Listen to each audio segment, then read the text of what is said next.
Hello, hello, hello, and I am alive now. This is 263 Beast, and welcome to Saturday Beat Chat. As you can tell, it's probably a little bit different, a little bit of a different view here. Got a different laptop. I have two other laptops at the side that want to take a dump on me. PCs have took a dump on me, so I'm having a little bit of a computer issue here lately. Forgive me. I am eating dinner at the moment while I'm talking to y'all. Oh, we got somebody there. I bet you that's probably, I'd almost bet it's DC. I can't see it at the moment because I'm in the process of trying to open up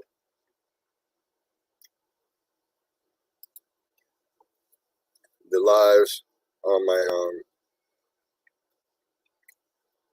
actual channel.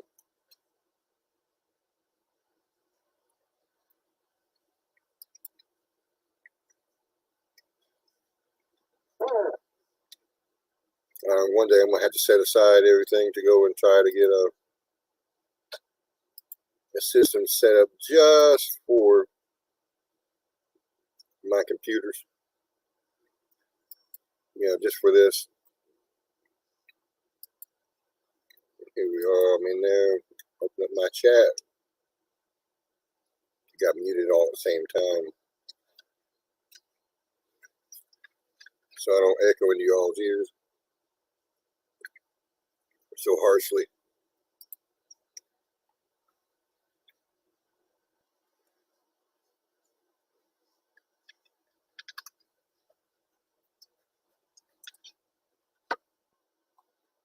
Okay.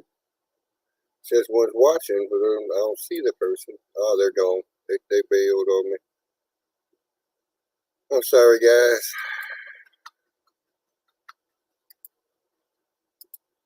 I'm going to put my link in early. Since nobody's here at the moment. I'm sorry I've let you guys down repeatedly on my views. I just had a few issues running and going. I know it's not an excuse, but it is what I'm dealing with.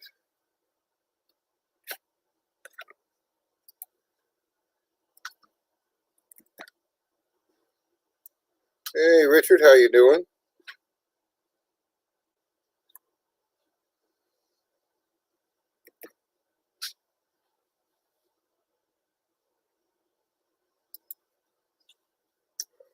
That's not what I wanted to do. Try to put myself back in the StreamYard, pin message. There we go.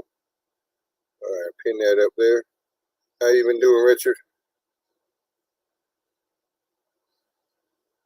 And to you. Hey, what you doing? You been coming home from Hannah's grandma's house. All right. Sounds like you having a little bit of fun today. It all depends.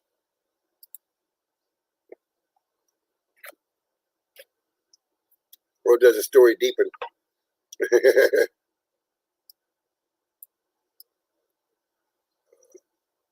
Yeah, I've been sorely disappointed on some on my hives today.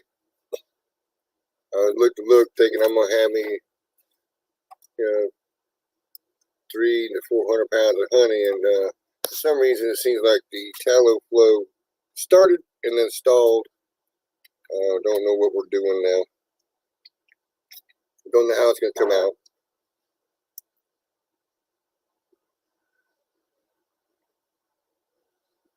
He's been driving a mini bike all day. So in other words, he's windblown and sunburned. And you can't rub the smile off his face. That's what it sounds like to me. Hannah, they say once a man, twice a child. And that's probably true. The only difference between the two are the price and the size of the toys.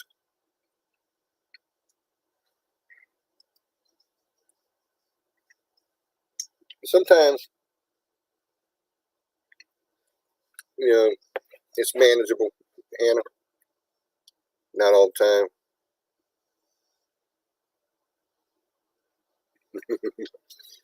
Give me a moment, I'll be right back.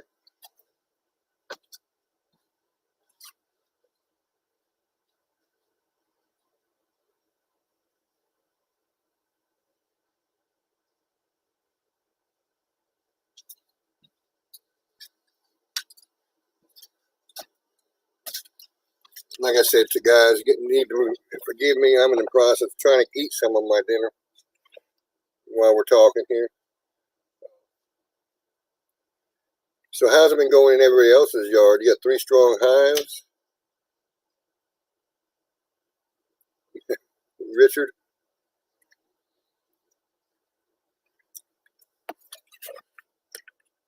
I got a couple of super strong, and I'm worried I'm not going to have the equipment to split them. Well, I don't have the equipment to split them right now.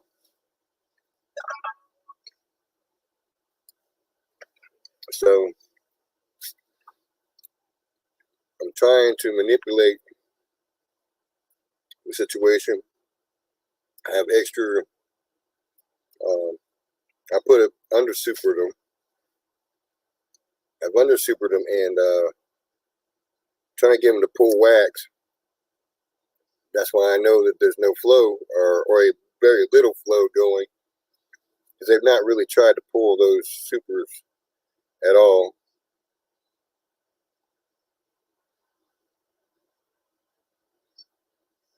A swarm you caught last week is removing cat brood. So what you do? You put cat brood larvae and cat brood in to keep the lock the swarm in the box. Is that what you did, Richard?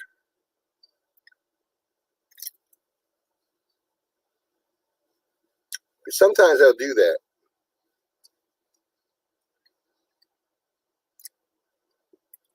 They may only save the larva, but they plan on or intend on making another queen to replace the one they swarmed in with.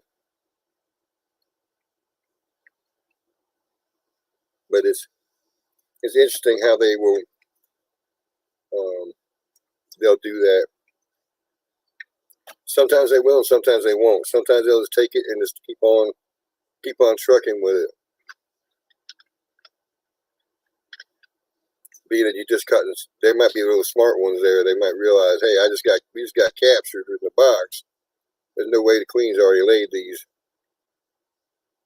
Or they sense something wrong with them.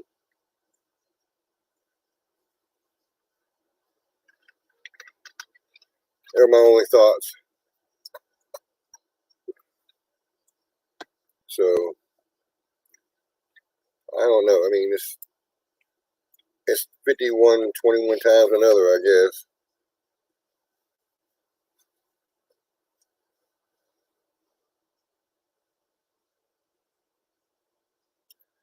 Well,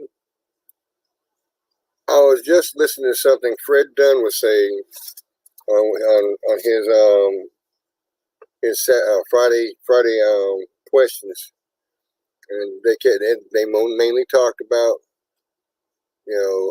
queen and brood and stuff like that today. If the resources aren't there for them to take care of the eggs, they will physically remove the eggs or consume the eggs. If it's larva, they'll remove the larva and chuck it out the door. They'll resource the eggs as protein, but the larva they'll get rid of. Is one of the things he says that they'll do when there's not enough. They don't think there's enough. So if there's not enough flow going or pollen available to them to feed that brood, they're not going to keep it. So that may be what's going on. If they now, I don't know that swarm you caught, how long it's been since you had it, and that maybe the queen has laid the eggs and then is realizing they don't have the resources to take care of it, so they're cleaning it out. That may be a high possibility since you said that.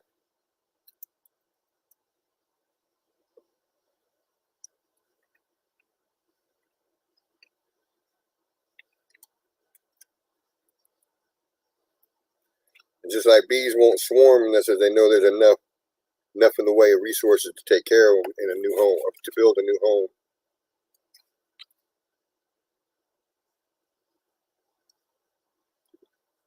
Well, I'm sure there's brood there. And they were taking it all out. They probably just taking out what they think that they can take care of until this new brood starts pulling something in, or some of the other brood that's getting ready to hatch.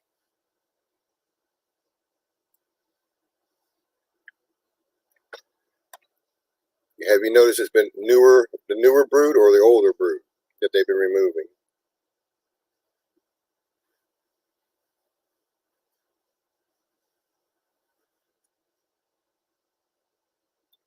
Sort of funny that I listened to Fred Dunn today, and then you come up with this today. Well, I'm saying it's pretty interesting. It's just the way I know that the Father works sometimes. He'll give you something, you don't know what you're really needing it for, and then all of a sudden, bang, here we are. You're asking questions about brood being removed and eggs. But I'm sure them removing it had a lot to do with resources. My resources out there, I don't even know why that one swarm swarmed out, because there apparently is not enough out there, because they're looking for sugar water in my yard. I've got a little tote in the front yard where I've done the cappings for some of the honey I pulled earlier, and they're going after it. They hadn't bothered it at all till this week.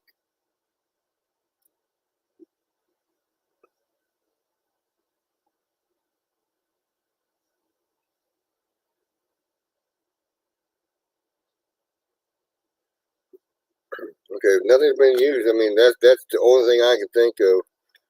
I don't think there's any disease involved, other than if now maybe they are vectoring a virus and they're sensing it in that brood too.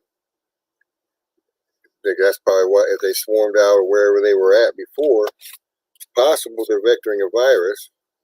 And I mean, this. Plus, like, ask 20 beekeepers what they think, and you'll get 40 or 50 answers. So here we go.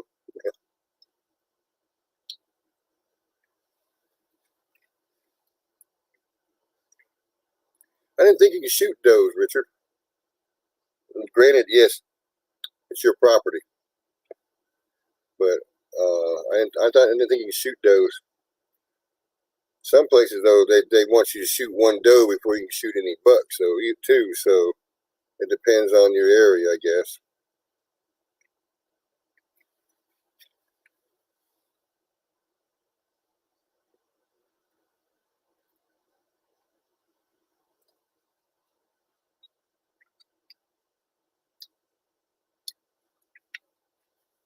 Now, I said I couldn't get that swarm the other day, and I actually thought about it, and then we got on one of the lives.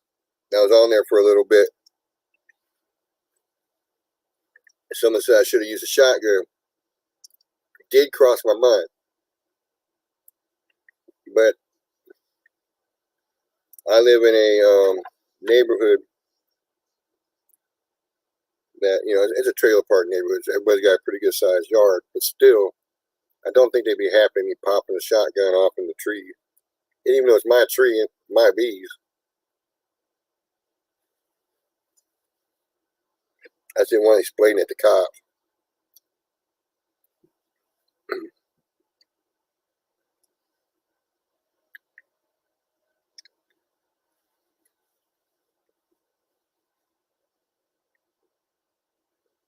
I'm basically semi-country. I'm not actually out in the full country yet. I mean, I'm near an airport, in the middle of a bunch of fields, but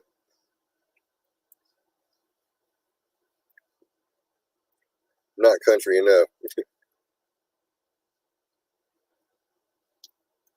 And I'd like to get out there, a little more country.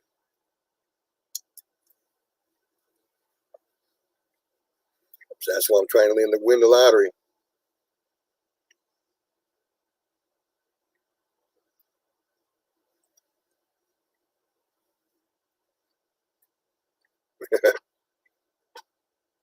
Celebratory fire.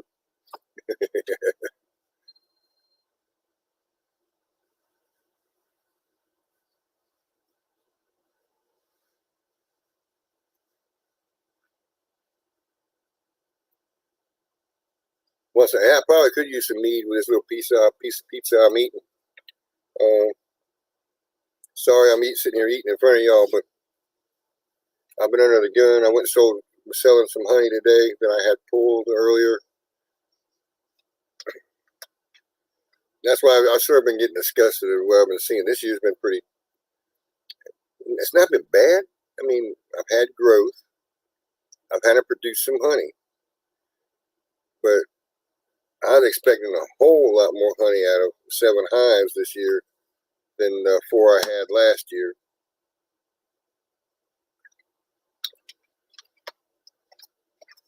Tell you the truth, Richard, I do have some mead. This was Lee. Lee gave me that when I visited with honey mead.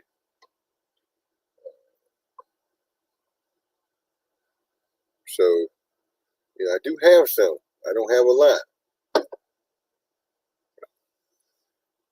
I'm also, and I'm in conversation with another employee that I work with, actually a new employee, and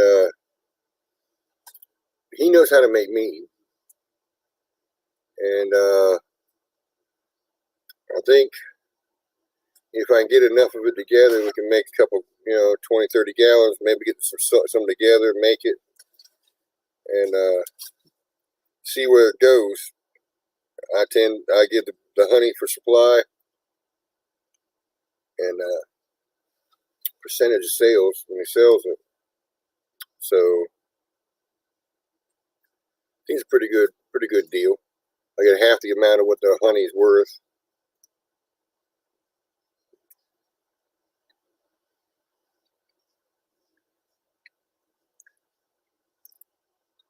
I didn't want to say it, Tim and Hannah. When I was looking at my hives today, I was thinking about your little 1.7 ounces of honey you guys got. Thinking, oh my God, that's about the same as what it was when I left them before. When they start filling stuff back up, they brood into it.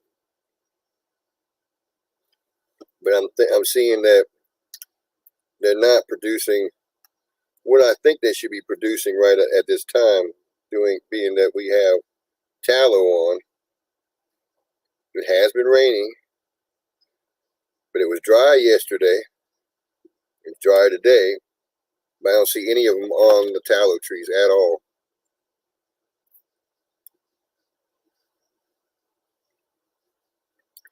That's an interesting concoction, Richard.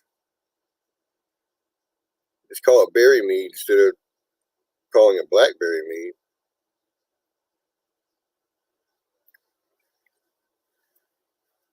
I was looking at a guy online, a little short. He was making gooseberry mead.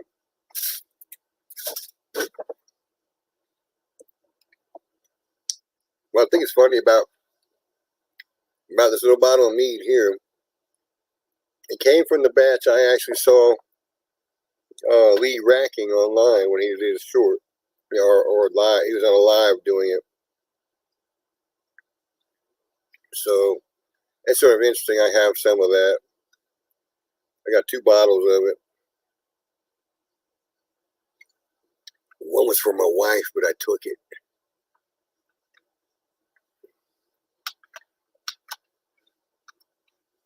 Oh, average. Well, the guy I was talking about saying the more honey you add, I think, like if you do a gallon with 2 pounds of honey in it, or 3, whatever, 5 gallon or whatever it is to so many pounds of honey, you can. I know that sugar content attributes to alcohol, pretty close to alcohol content later, once it's fermented. So, and if I'm wrong, if Lee would tell us if he was here, because he does. I know he makes mead. If I had Bob on here and let him drink some mead, hey Morris Homestead, let him drink some, he'd be giving away the store instead of just having free shipping. He'd be giving away the store. So I've seen him do it.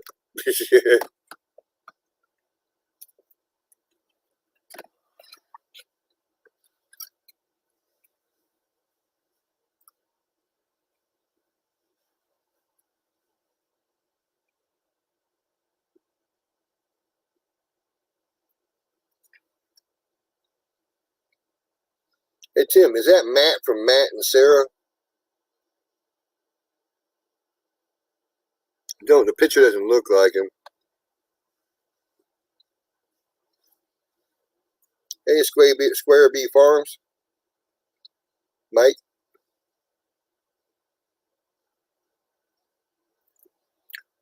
I believe, if I'm not mistaken, that, yeah, I did. I pinned a comment up there about if anybody would like to come in. I know you, Hannah, and Tim are on the way home.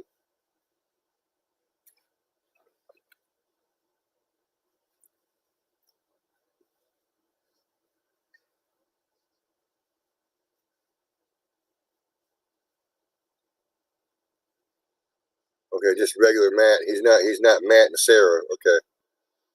I thought they changed their name. Matt and Sarah did. That's why I was asking.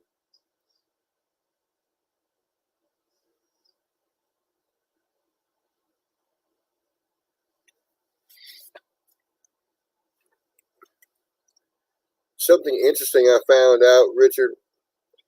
I use the same exact measurements to make a 16 ounce, a regular 10 frame box using 1 inch or 5/8 as it would be, because after planing and everything, box, and it'd be just right for 10 frames.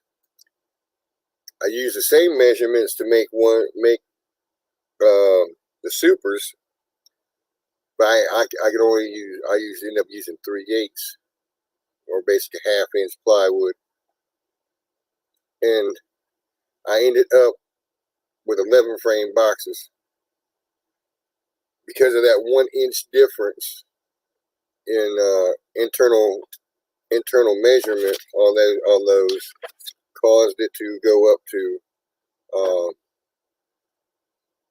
to 11 frame boxes, which is pretty interesting. 10 frame box with 11 frame supers.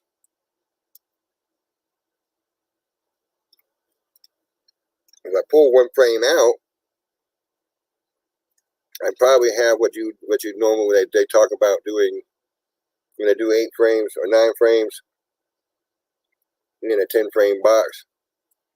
I probably have that same spacing.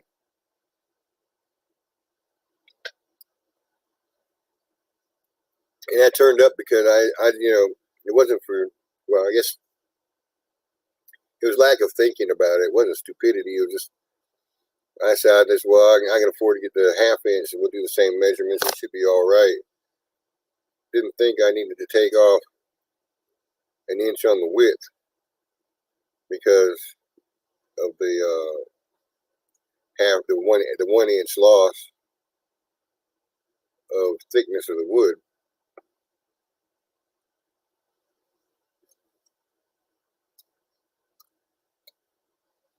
And so it was interesting when I didn't realize it until I started putting the frames in it and put it on. I'm like, oh, wait a minute. I took 10 frames out.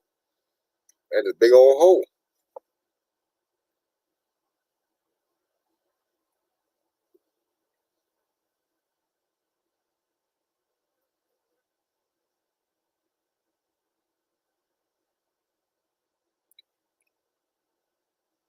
Well, I've already gotten sold that much already. Got $300 worth. And actually giving some away.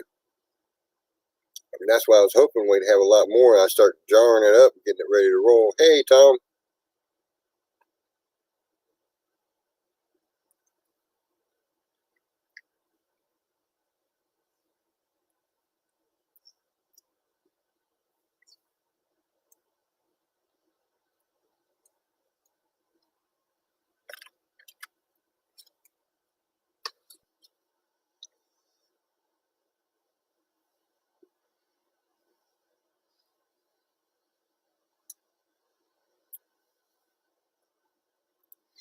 Well, I was hoping I actually had 10 hives that are Richard, that are full strength. I mean, three of those 7 are well over numbered, and thought I was gonna have me a bunch of honey, and especially the way everything started. I said, well, shoot, start my rotation of pulling stuff and see what goes on. Hey, Philip Morris.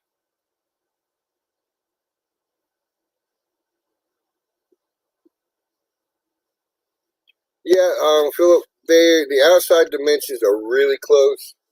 I mean, I would say within a 1/4 inch on one side, so I had to move it in, and it still fit, and it's still covered, sealed, so I'm in good shape.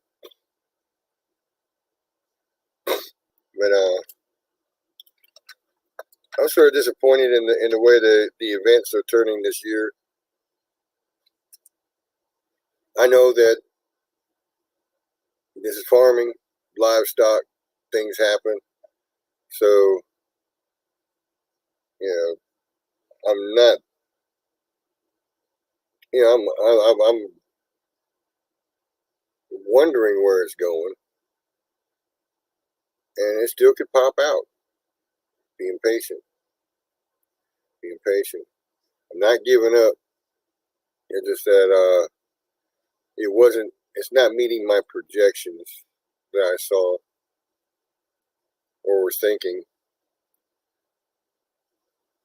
And like I was telling everybody when I was talking to them, I'm thinking the other shoe was starting to fall on the tallow part.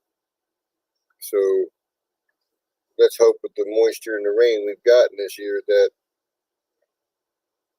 we have an early fall flow come in.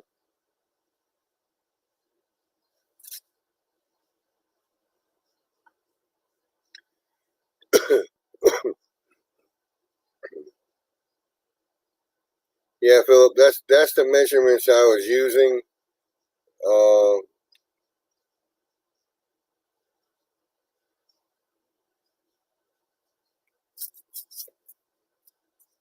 And the thing is that, like I said, if you use 1/2 inch, you're gonna have 11 frame box. If you use 1 inch wood, you end up with 10 frame.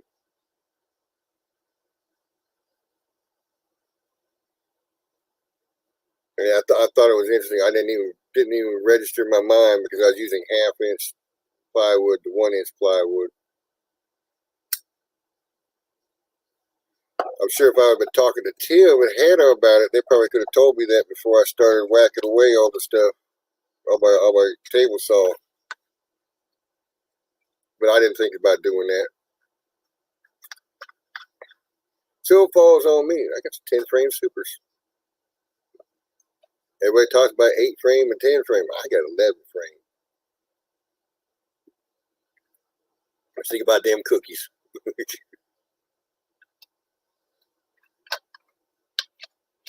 And believe me, I ain't throwing them things away. I took time to build them. They're gonna be there in the yard till they rot. I'll use them that fall apart. Bees start making holes in them and traveling through the sides of them. Yeah.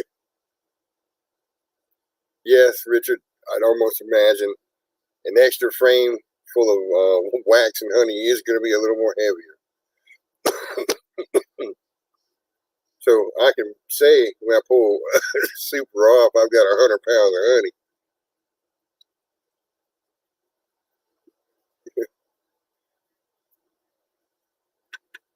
Especially if it's a deep.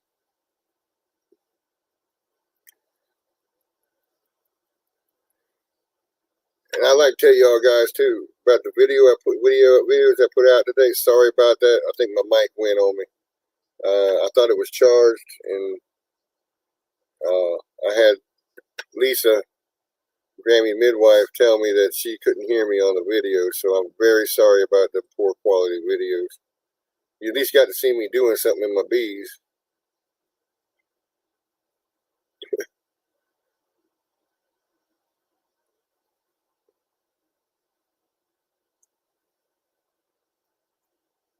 Yeah, I don't think there's any standardization for some reason with people talk about when we build these boxes, this is how we build them. But I don't think there's really true standardization of sizes unless you buy just one brand. And a lot of times I think that's not feasible for skinflint people like myself because of the price, the changing of prices, and so you go to the cheaper one or someone that's a little bit cheaper, and just to make it through. I don't always build everything, but I try to burn the inside of it out before I use them. Talking about that, I need to collect some more propolis to make some tincture with.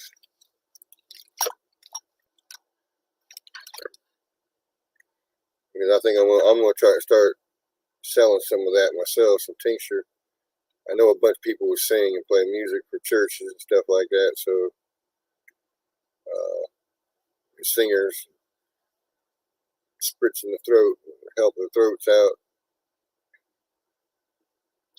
keep the throat healthy. At least a little bit of antibiotic,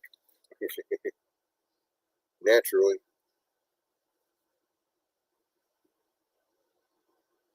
So, anybody welcome to come in anytime.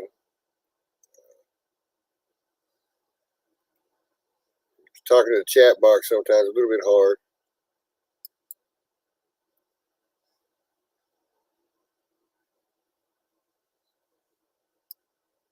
I know I said 5 o'clock, guys, but things get a little, especially this computer. Computers, this thing I'm on here. This is my last laptop. The other two, one the cats tore up, and the other one the hard drive decided I wanted to die on. And then my other Frankensteins, I can't get them to work right with any video cards, so that's where I'm at. And I hope y'all notice when you see that video, the new bee suit that I got. I mentioned, I think it was last Sunday, that a lady from church gave it to me, and see a few flaws with it, but nothing I can't deal with. Got to get a little bit longer gloves to go down my wrist a little further. The girls decided they got happy and got me on the wrist today a couple times. But it helps. Yeah, I had some bee. I have some apitherapy today. I didn't have any detox.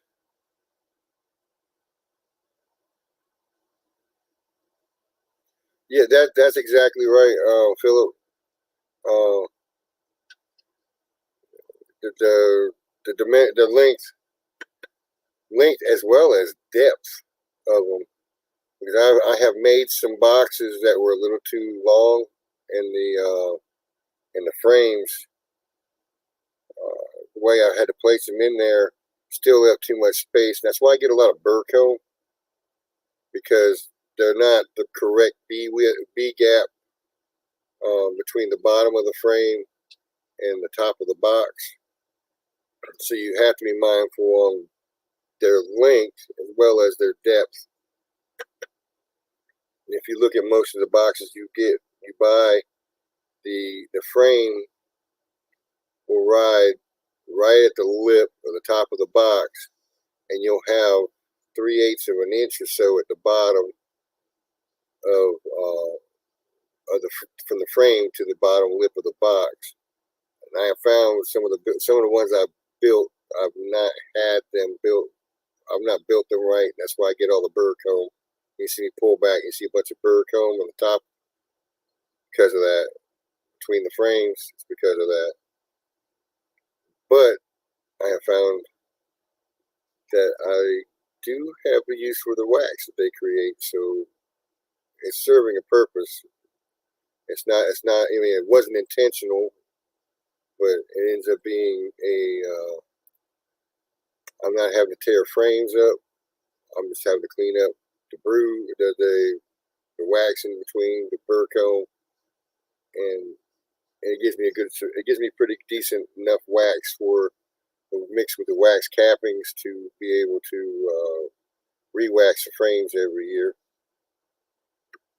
So that's been a good fallback on a mistake I made.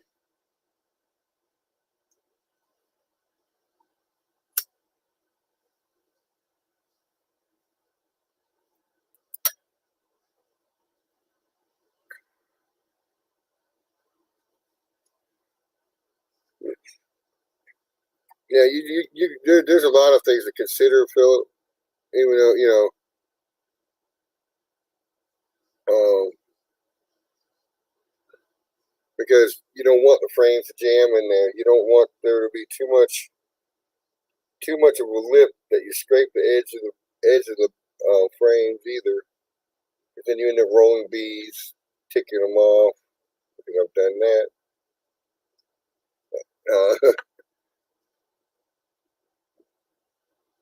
You need to have enough bee space, and that's where I have made some of my mistakes with some of the boxes, that not taking that into consideration. The length of the box was good, but the lip I had on the inside was too much space between the end of the frame, the edge of the edges of the frame, not the ears, but the edges of the frames, and they'll build up in there too, and that becomes a problem. And I worry about rolling a queen or killing too many bees, and they get all ticked off at me and they start bouncing off my veil.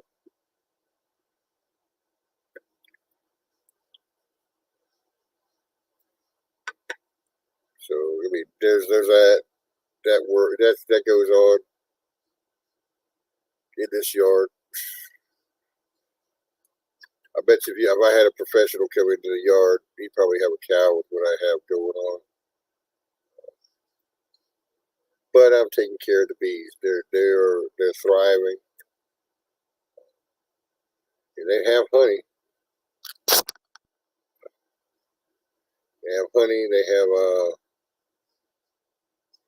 plenty of pollen, plenty of resources. Hey, honeybee compound.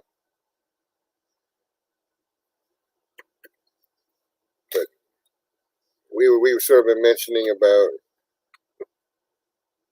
faux pas of building building equipment. Cheers. Hey, Philip. How Man, you doing, Ed? doing all right. This isn't mead, but you probably got mead in a coffee cup. No, I've got tea actually. You see the little tag hanging down. I might switch to whiskey later, but who knows? I'm out at the farm, so Well, go ahead and warn you, my battery's pretty low. Tea. Yeah, it probably would whiskey, be all right. Whiskey. Yeah, whiskey will go good with tea. I've done it before. Jack Daniels is sweet tea. Ooh. I've even tried it with grape Kool-Aid too. That's called Southern Blend. Best thing I've had with tea, a buddy came out here and brought that Deep Eddy lemon vodka. Oh man, we drank a lot of that stuff. It was good. It tastes just like lemon in your tea, but it made you feel pretty good for a little while. Have you walking through the yard sideways? Yeah, but yeah, it's pretty warm out here today. It's supposed to have gotten to like 95. I've been laying up in the AC for a few hours. I got a little too hot this afternoon. So yeah, I sat up under a shade tree after I went through the bees and got upset that they didn't have enough honey for me. I did. I went and sat beside the road to sell what honey I had. I've gotten over being upset. It's almost I've just come to a realization it's going to be a tough year. So now they are finally bringing in the mesquite out here blooming like crazy. So I'm hoping that they'll bring in some of that. And I'm seeing just little spots of wetness in the frames. It's real light colored, but and the blooms look like they're started about a week ago maybe. And there's a lot of young blooms on the trees too, but hopefully that, I think that's all we got left. So, and even that, that's, probably not going to be enough to do much, but we just had rain every few days. What's that? Ed?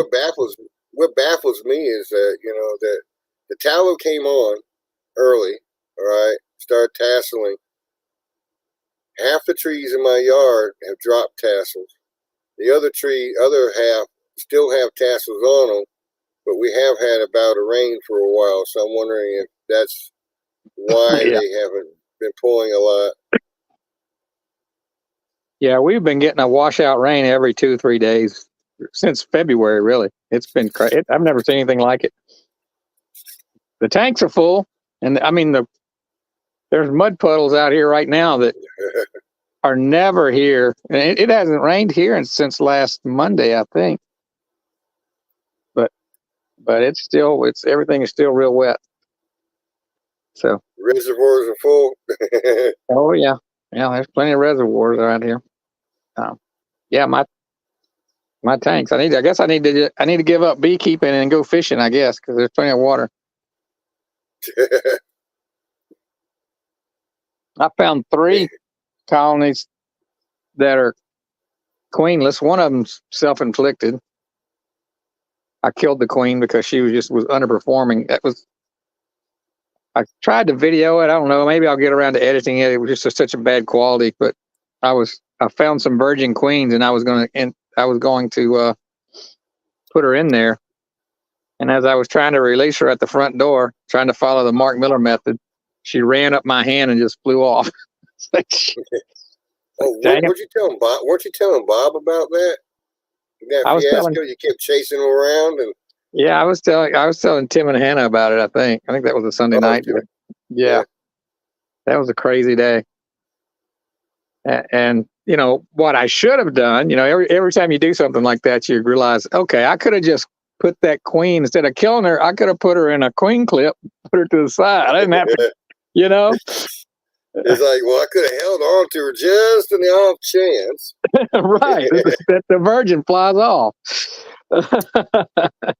You don't think about those things until it's over with. But they did not requeen. As far as that was 3 weeks ago. I got to thinking, though, it's still possible. That's only 21 days. So it took them 13 days to emerge. So there could be a virgin running around in there, or newly mated virgin that hadn't started laying. So, but the Or you two could, other, or you could have a laying worker.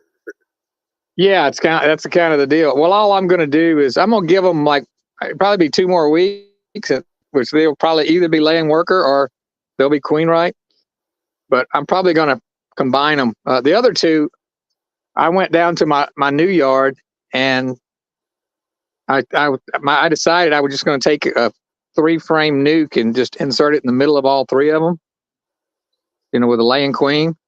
And my plan was I have a bunch of like double 2 queen boxes. They've got a divider in the middle and they got 5 frames on either side with a queen on both sides. Yeah.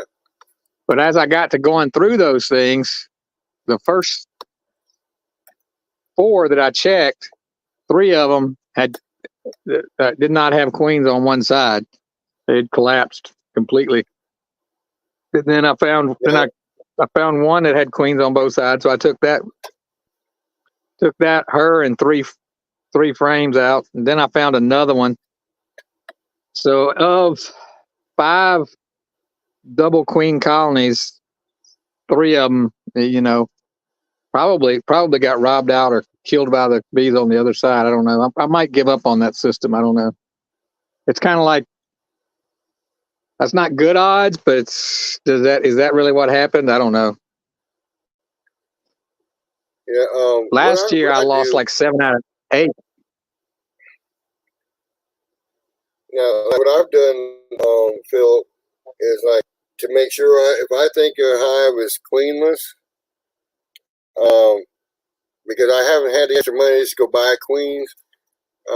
What I've done is I take a frame of open brood, eggs and brood, and I put a frame in that hive to give them an opportunity if they want to create a queen, and also because the open brood, you subside the ability for a queen, a worker, to become a laying worker by having the smell. You'll have the footprint smell of the queen, of a queen in there, and the open brood, the brood pheromone, which keeps the overproduction down.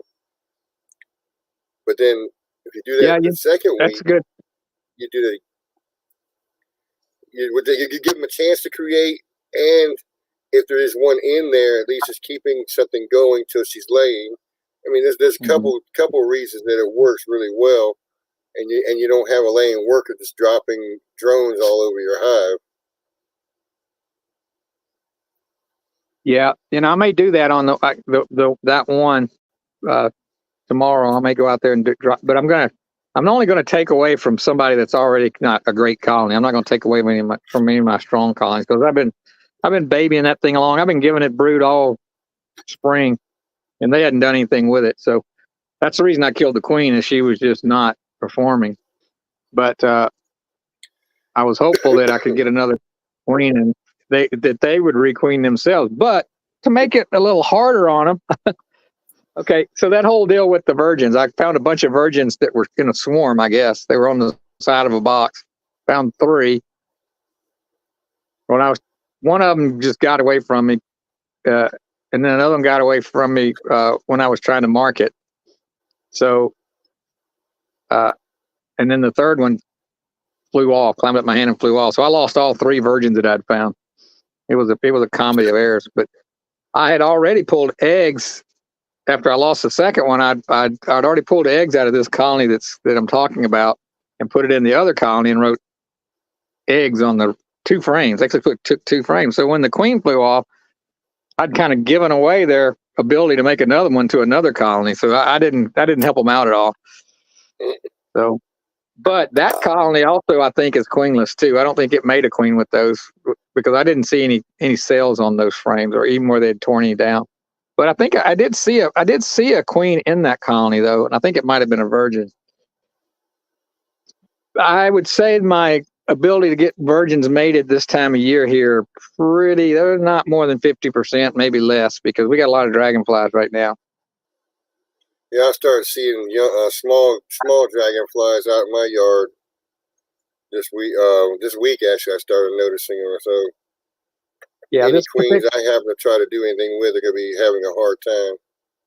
yeah, this particular bee yard's about 30 feet from a pretty decent sized pond. So the dragonflies are all over that. Yeah, Honeybee Compound was asking you, Philip, if the entrances were different sides. Or you have, are they divided by one divider or They're paneling? they are not on different sides. They are pushed as far apart from each other as they can be. They're like 3 inches wide at the outside edges of the box. I have thought about redesigning my bottom board so they are front and back. Although I just like to work the hives from the back. So, but that would probably help out if I had one coming out the front and one coming out the back. But what was the other part of that question, Ed? I can't see the comment. Is asking as a do you have one by divider or by paneling? I found that a thicker divider seems to have better success. No, yeah, I don't. I have a dado that's routed into the front and back of the box, and I have a slip-in divider that's 1/4 to 3/8 of an inch thick. It's not very thick at all. It's not real thin like a piece of masonite or something like that, but it's not thick. I did have 2 of them that had strong colonies on both sides. It does help if they're both strong. I think the weaker one's going to get taken out. But yeah, because I'm running low on equipment myself, so I got like 3 nukes, maybe 4 that I have to get into 10 framers before they end up starting to make queen cells and stuff on them. But because they are packed out. Yeah. Either that, I need someone to come by the house and buy the 2 buy them, and I can just go and go from there, let them deal with them. Yeah, I hadn't thought about trying to sell mine, because I've got people asking me for nukes, and I just tell them that, I guess I just sold 2 nukes this year, but those were queens that I had raised myself. I'm a little nervous about selling somebody just a wild a feral queen, just because I don't want to get a bad reputation of selling somebody some hot bees, because we can have some hot ones around here. Yeah, Even if you raise all the bees that I've got are from 2 swarms I caught 3 years ago. Mm-hmm. So they've been in my yard. All of them are from my yard. I have nothing from anybody else. Well, can't say it's not from anybody else because I don't know where the swarms originated. Yeah, the only bees I've bought were the first 2 colonies. I bought them. They were full size to get started from a guy that wanted to get out of beekeeping. And then I bought 2 queens that same year. And one of them got killed in the introduction. And the other one, she was great. She had real gentle bees. And the ones I'm breeding are off of her line. But I'm thinking about next year. I'm thinking about trying to sell at least 20 nukes and order the queens in from like the Kona bees in Hawaii, so I can get them early. And then tell people that, and then at that point, I don't really have to sell them those bees, but I want them to have the option. Do you want to keep these in your backyard? Go with this one because they're probably going to be really nice and gentle. But if you don't care and you want to take a chance and save a little money, I'll sell you one of these other ones, but it's your risk, Yeah. Because they're not all bad. I mean, even the feral bees, there's some gentle colonies out there. It's like buying a car as is. Yeah. I thought it would be super expensive to get those queens out of Hawaii, but they're no more expensive than getting them from Texas Bee Supply. By the time you pay the shipping on them, if you buy 20 or 25 of them, you can get them for about $60 a piece, I guess. They're only like I don't know, like 38 or something. And then of course the shipping, there's like a $65 or $85 shipping fee. So the more bees you buy, the lower that price will come down. So they're It's- overnighting from yeah, from overnight. Hawaii. Oh, Hawaii. Yeah, that's Yeah. air flight. I've been trying to talk Lisa into give me some of. Well, she got some bees from Greg. One of them was Right. Hadassah, the other one's pink. And I've been trying to get her to get me some graft some so that I can get me a queen off of her and do a split or two with a couple's queens and see how they do in my yard, or affect the temperament in the gene pool that's available in the drone congregations. Yeah.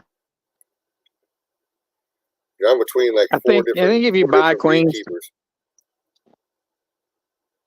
that's the other thing I like. If I bought in queens, I would buy in like 5 extra just for me and use them to diversify my genetics around here. Let them breed in with these local bees, and maybe we'd come up with something. It's a little more gentle. Not that my bees aren't terrible. I have some that are pretty hot, but right now they're all, they've gotten a few days of good weather. They're all like, leave us alone. We're busy finally. Yeah, They don't. the running they're the not- running they're not joke is with the running joke with Bruce around here. is Bruce's bees are nasty. Yeah, and he has had some hot ones, but then I think that's how some of the attitudes come into my yards from the drones from his yards. Well, it's a good thing he's close by because you got somebody you can blame. I've got 4 of them I can blame right now. So,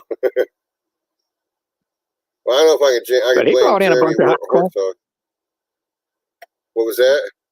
He brought in a bunch of bees from Hawaii. It was a different place. It wasn't Kona bees. It was somebody else. But Bruce Yeah, did. but he stuck them in yards that are too far away from my yard. Oh, See, from you. Oh, you're talking about. Yeah. Yeah, he put them out like Slocum and Abbeville and places like that. I think he's got one out in Abbeville. I can't remember. Yeah. But Well, if I could buy in 20, house, if I could buy in 25 of them and then sell 20 nukes at a kind of a premium price, like $225, so you wouldn't get the whole cost of the queen back. That would pay for the queens and the few that you got to help out your genetics, Yeah. So, if I could sell that many, I don't know if I could. We'd just have to try it and see. I'm also going to try to, I've been switching to deeps. Before this year, I ran a few singles last year, but I ran 1.5, a deep and a medium as a brood box. But I shook everything down into a deep this year.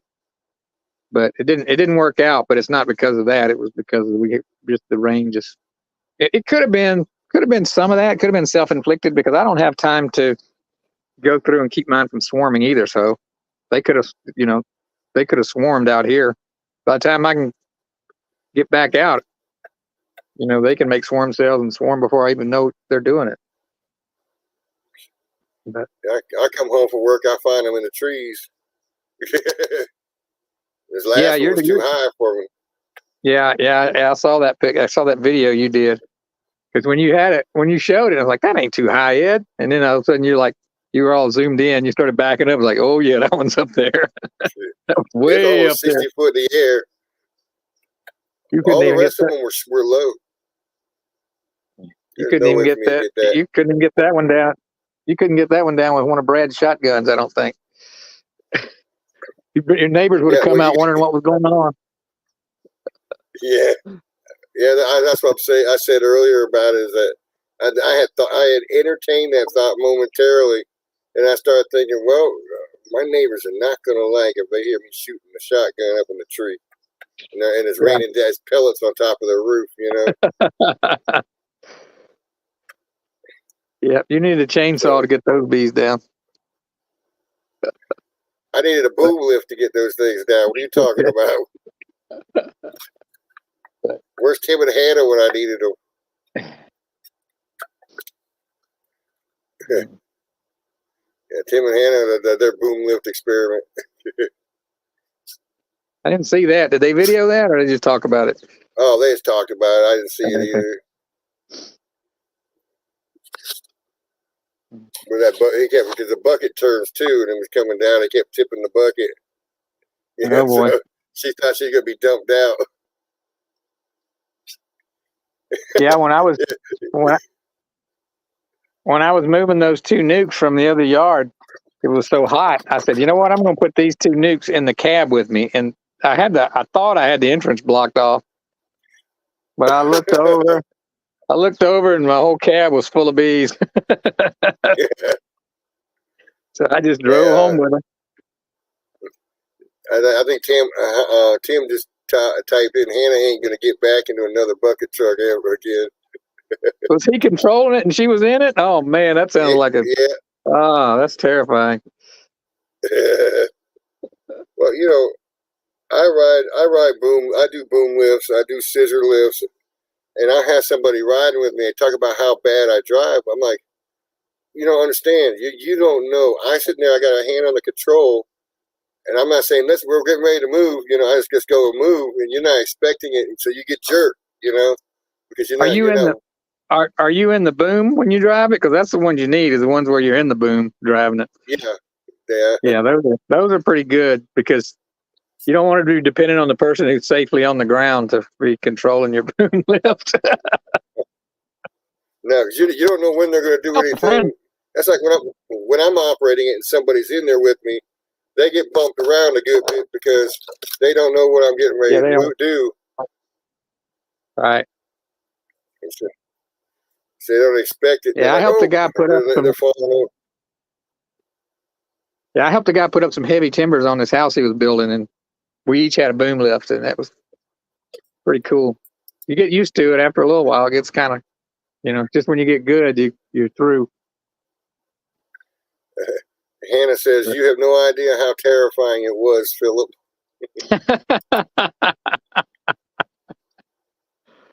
Well, as bad as nervous, Hannah, as you get when he pushes buttons on the computer. When he pushes those other buttons, stuff really happens.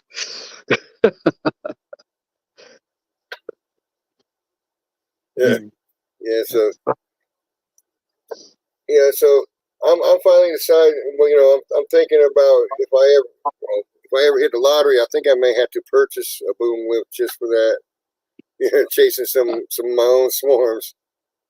I guess you might just want to buy some more bees, Dad. I got a call today from a lady that wants me to cut bees out of her balcony. I don't think I'm gonna do it though. I told her, I said, I don't do that. I've done a couple of cutouts, but it's not something I do very much. And I think she was fishing around for somebody who would do it for free, because I said there are people that specialize in that, and I said, and it's probably going to cost you some money. And she's like, yeah, I've been finding that out when I'm calling around. So I think she was on a fishing expedition. Yeah, I had a guy I was talking about something. I went to a hardware store in a small town, and they said, "Oh, you're a beekeeper?" And it pulls up a picture, and it's a picture of bees going in and out of a side of one of those RV trailers. I asked, I said, okay, first question I'm asking is that going in by the electrical inlet, electrical and water inlet? He goes, yeah. I said, you have to get those from inside that trailer by tearing apart the counter in the bathroom. I said, that's the only way you're going to get them, unless you're going to take all that siding off. And they just looked at me. I said, I won't do it, because I ain't gonna I'm not putting it back together. I'll get the bees for you, but I ain't putting it back together. Well, that's what she was saying. She was saying she's got a guy that does the work on her house, and he said he could do all the construction. They just need a beekeeper to get them out of there. When I looked at it, it's a balcony. So on the top of that deck is going to be some kind of waterproofing. And the bees were going, it's got the floor of that balcony is like that Trex product, that fake lumber, that synthetic lumber. Yeah. And it's got those little half scoops out of the bottom of it. And when they laid that on the deck, somehow or another, there must be a hole in the deck or on the edge of the deck because they're going in and out of those little half scoops under that Trex.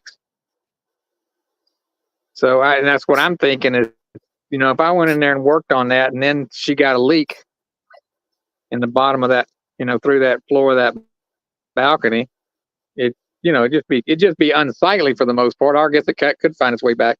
The balcony looks like it's only like a 2 or 3 foot balcony, but it's still off the ground. She said it's over her carport or over her garage. So. And some things I look at that I won't do, like, I won't go into a soffit anymore, especially when the soffit's 60 foot in the air. I thought that was going to be, I thought it was going to be an easy job, but I realized that the people who built the house really built the house. So, it made it a little bit hard to get to. I might would tell her, I won't do it for you, but I'll do it for your contractor, and he's fully responsible for everything. And he pays me $500 to just take care of the B part, and then whatever he charges on top of that. Hey y'all. And then she'd probably look somewhere else, but that way she has to go through them to get to me. Yeah. So, and when I say he would do everything, including cut into them too, So anything having to do with the building, all I would do would be stand there ready to vacuum bees and cut out comb. And scoop the bees up, huh? Hey, Tim, Hannah, how y'all doing? What good? Man, I'm hot. I got to sit out on the porch because I don't get enough reception to talk if I go inside. But it's hot out here. But yeah, the humidity is cranking on up on us down here on the. Yeah, it's hot and humid here because everything's not dried out yet. So, but it's supposed to rain again on what is it? Monday night, Tuesday, something like that. I don't think we got a chance to rain for one another. Yeah, but For the end of next week, I think. And about Thursday or Friday, we're supposed to get some more again. I guess whatever y'all get coming. Yeah. Yeah, ours is, I don't know, I think it gets up to 50, 60% at one point, but it hangs out around 30% for 3 days. But that we've been getting everything. We got a rain when they said it was 5%. So we got, it's been that kind of year. Well, around here, when they say 5%, it's going to pour down all day. When it says it's going to rain about 60%, you don't ever see but another spits a little bit here and there.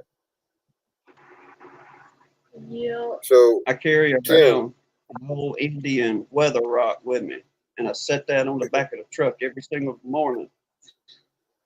So I know where to go with the weather by the time the day goes through. if it's wet, it's raining. If it's dry, it's not raining. Yep. Yeah. You're doing it all wrong, Tim. You got to hang it from like a little tripod, so that way you can know if it's windy or not. That's where I'm messing up. Yep. I don't know why you feed into this, Philip. You're just encouraging that. All day long. If it wasn't for people like me and Tim, Hannah, we'd still be living in caves. Ooh. Ooh. Oh my gosh. So Tim, What have you guys checked the honey level you've got in your hives right now?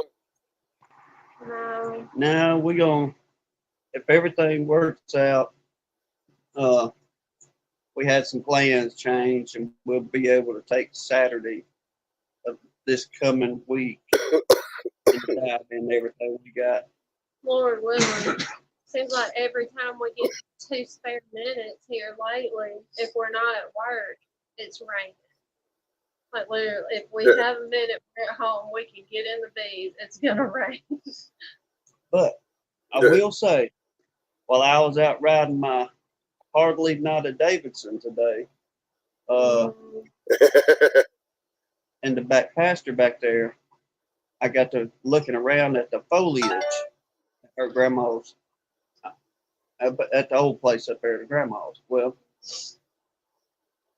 riding along the wood line, and I think we had asked this in our chat weekend for last weekend about the privet, if it was making a turnaround. You know, because we have one good, I don't want to say big flow off of it because it didn't turn out to be what it typically was by any means, but We had a good bloom. yes. Well, Philip, you had made mention that what I was thinking I was seeing was berries. You said sometimes Right. the buds, it'll look like buds, but it's the berries coming off. But Yeah. That's At her what grandma- that's what's happened to the privet around my. And there's only one bush around my house. We don't have much of it. My neighbor has a bush. I don't know why. But today he saw open flowers. new flowers. Like they were actually Ah, flower so it was. So I'm not saying at all Okay. that, you know, some of them probably ain't fixing a berry because Right. I imagine some of them are. But there was it's a back 10 acres. So you figure a 10-acre run, we'll say from east to west. And it's pretty well 80% of it is privet hedge back through there. And Mhm. man, it's fixing to just go crazy right there on that 10-acre line. But don't know if it's going to put off a good nectar flow if the sun don't burn it up or if we don't get a drought between here and there. Yeah, I'm struggling not to complain about rain because it sure can be worse when the rain won't come. Yes, sir. Yeah. But especially more out y'all's way. I mean, granted, we get a little bit more coming off the Gulf right here. yeah, But out in Texas, parts where y'all at, shoot, y'all don't get rain for several days at a time. yeah. Let's see. Yeah, months on end to go over 100 degrees too. Here, we'll take a little tour. But see, it hadn't rained here since like Monday, and it's still muddy. The ground is. There's usually cracks in the ground 2 inches wide here. Oh, look, these bees like this mud, though. Can you see that? See that bee? I'm trying to make the picture bigger. My phone's about dead. So yeah, the bees come out here and they like to work this mud. Yeah, we'll go out to the yard. There's minerals in that Oh yeah. Mm. Well, it looks like I got plenty of bees out here. mud. There's just nothing for them to collect. There's that little nuke that I'm going to move into that box below tomorrow morning. They're hanging out on the outside.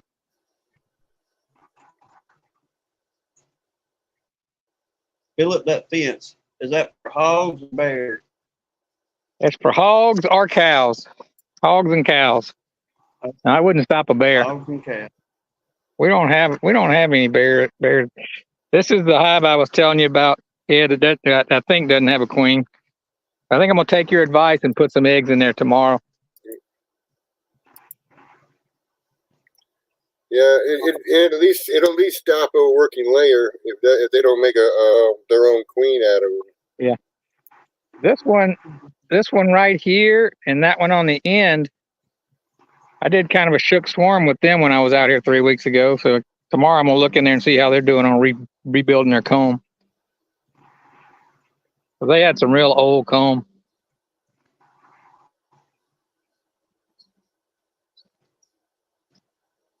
Bees are not bearding yet. I guess they're still working. Still got a couple hours of daylight out here. And we still got daylight here too. So Yeah, there's the other nuke that I'm going to drop into that colony below it that I think's queenless. I'm trying to decide if I'm going to put the queen in a little cage and see how they react to her before I make mistakes like I did before.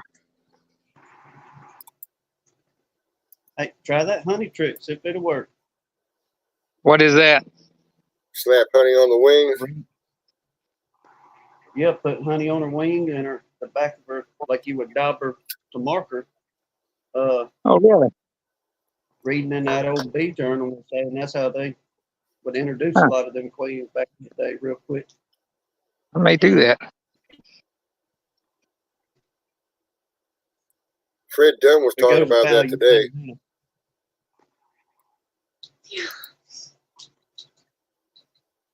What was it, Ed? Yeah, Fred Dunn was talking about that today.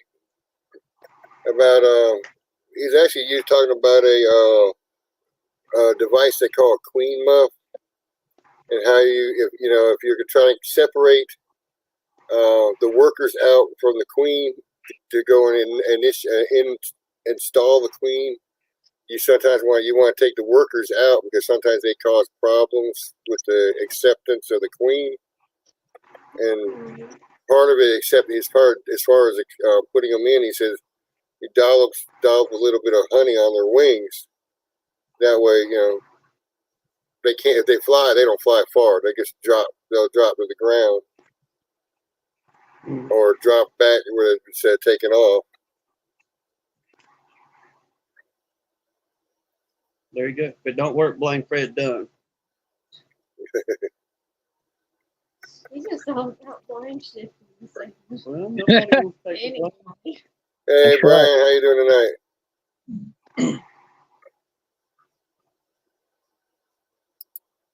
I know she's Yeah, been this is- threatening me all day long. And your bees? Are they Hannah's holding been you up at threatening me. gunpoint again? Oh, she's holding you up with the flower pin. Roll today. Well, just about the time I got my little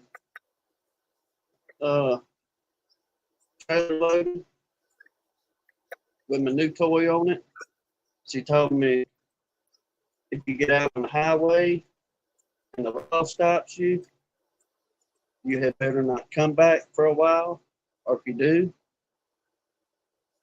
don't call me.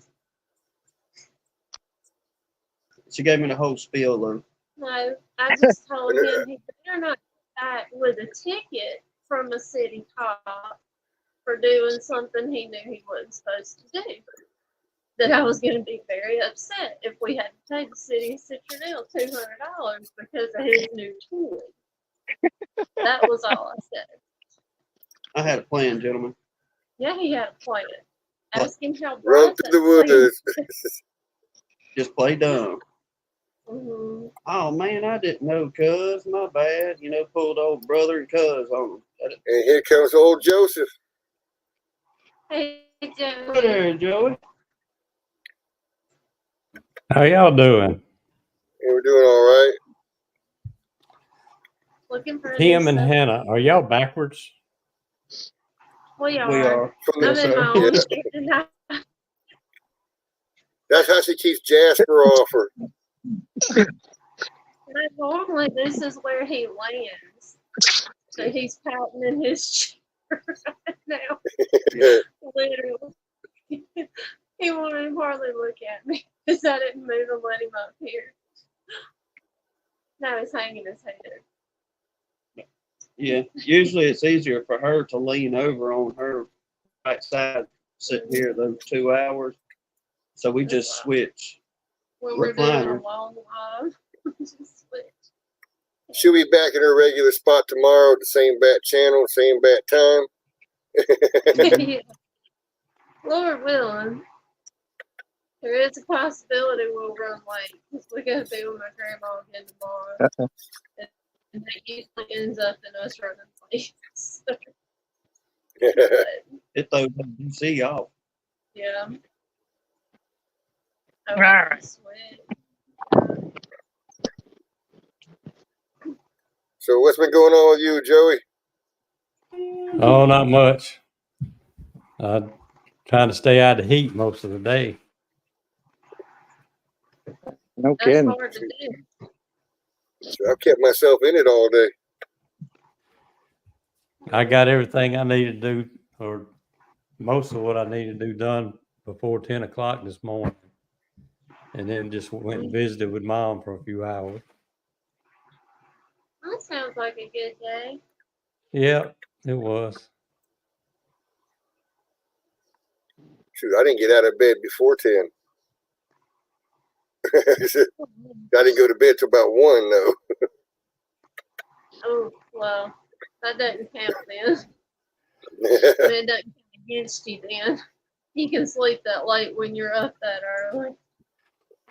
Normally when when the daylight starts breaking my window, I'm up, Mm-hmm. or at least awake. Yeah.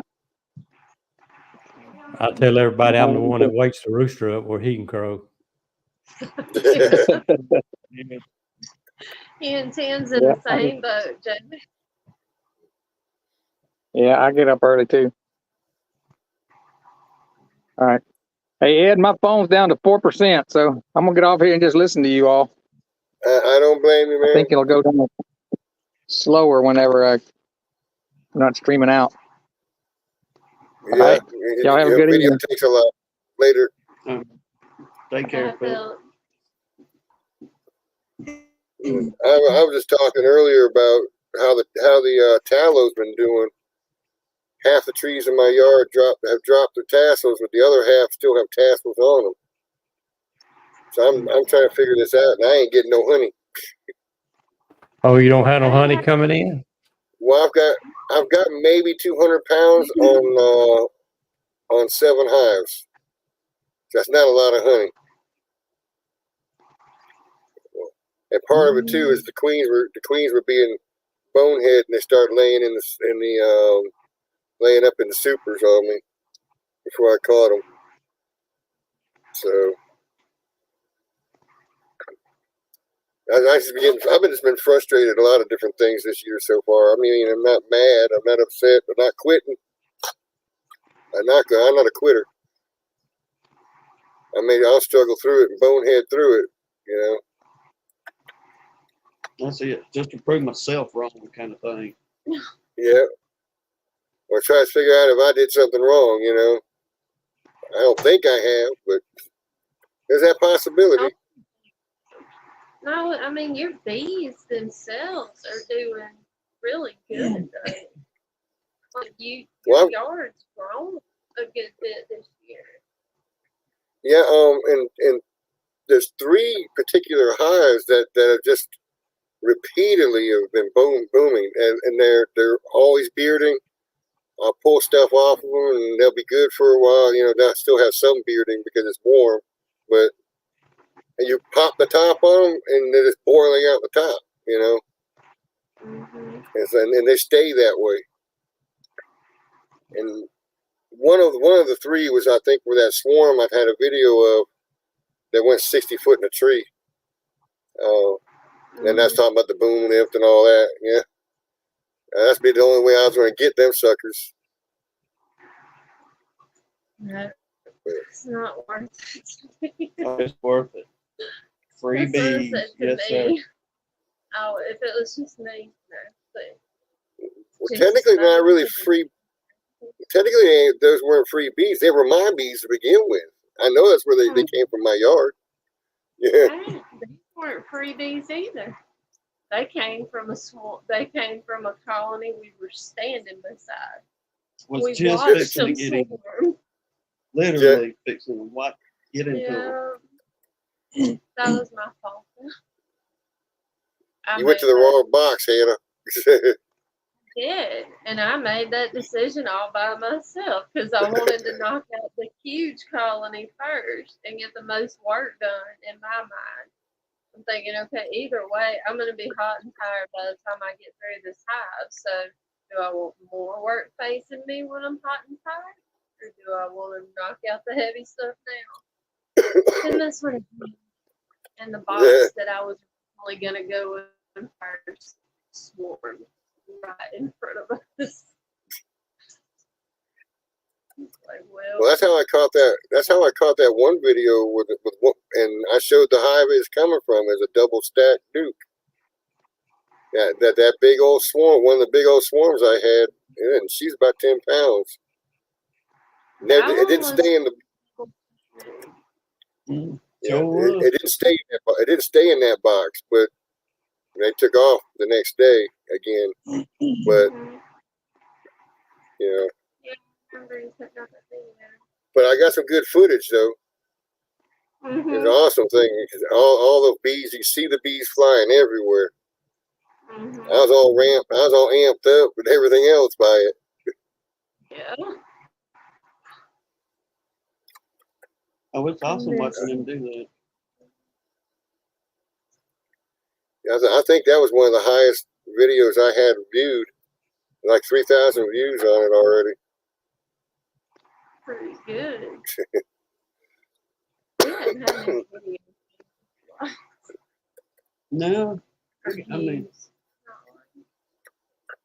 we got a couple of them out there that's got, I think we got 2 over 10,000. Then we've got a couple of them right at 1,000 and some change is the majority of most of them, I guess, on the what we consider a higher number of views. Yeah. And actually, I think, well, when I was making was using a program on one of the laptops at the time. I'm down to one computer now too, so I was using it said something about the AI. You want the AI to name this program or this video, because I had put something in there about a swarm catch, and all it changed was it said an amazing swarm catch, you know, and that's all it was changed, and that thing just bang, took off. I used the AI feature in it to see what it would do. Then I tried it again later, and the next video didn't do nothing. So I don't know if it had something to do with the AI or just that, you know, some people were as interested in the swarm catch. Hey, Grayson. I'm gonna say it's due to the word amazing. Just my opinion, because we've done a couple of them and threw in, you know, something amazing. Like whenever the last one we done over at my buddy Lance's house, we did that cutout of swarm that moved in his house. And y'all know how it is. You sit around and you think, what can I name this one? And maybe a, you know, catchy title and all this good stuff. And I started having brain fog. So I just, you know, absolutely amazing, which it was. Don't get me wrong about how quick they comb out. And so I just put absolutely amazing, whatever the rest of it said. And man, it just that and took off. So I think it's got something to do with, I guess, giving people that mentality of, okay, there's a good chance there's something to this, instead of, unfortunately, yes, a lot of them is clickbait. Whenever, you know, baffled by scientists or, you know, something like that, you get and you click on it and it's no more than roly-polies on the TV screen. But I guess it just kind of triggers that mind for a lot of people, and maybe there you go, the dramatic effect. Yeah. What was it? Trying to think of his name now. One guy was talking about. He had a video that got like 30,000 views. It was short, and it was a short video, and stated in there that it wasn't an attempt to try to get the views he got. He did he said that he was saying that one of the most used terms in that's always looked at on any videos on YouTube or anywhere else. It says, "You wouldn't have believed this if I hadn't have videoed it," type of deal, And for some reason, that catches it more than amazing. You would think, that amazing would, because people say, "Oh, what wouldn't I believe?" And they're gonna go look at it. Yeah, So, I can't say nothing. They draw me like light as honey too. You know what I'm saying? Because I'll click it in a heartbeat, and a lot of times you're like, I just wasted 30 seconds of my life watching. There are some that you go, well, that was the first film, whatever it may have been, but you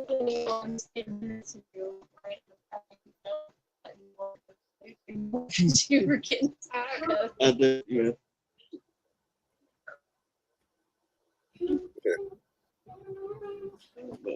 yes. Shane's talking about First Communion. He forgot how long First Communion could take. I've had Jasper. my last 3 videos recommended to me. I've got a lot of that lately too. well, let me see what I like to watch. Well, you're giving yourself a view, you're giving yourself a like, so Why not? yeah. That's cool.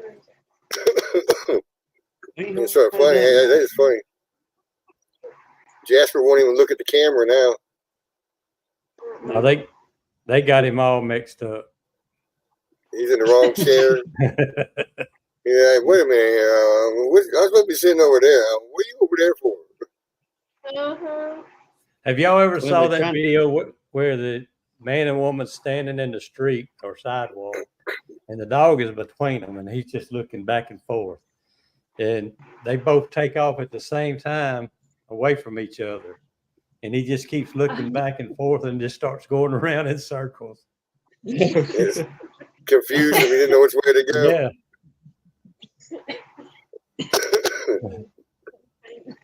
It wouldn't be no argument here. I know which way they would go with. Whichever way Mama goes, they're gonna go with her.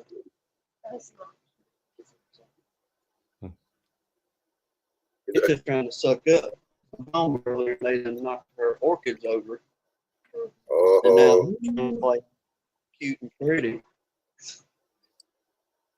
yeah. We have a new addition to our house. I found we had a stray kitten come up and took up with us.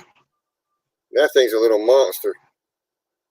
It's got more energy than any of the other cats do. And he bounces off the walls, attacks your feet when you're sleeping.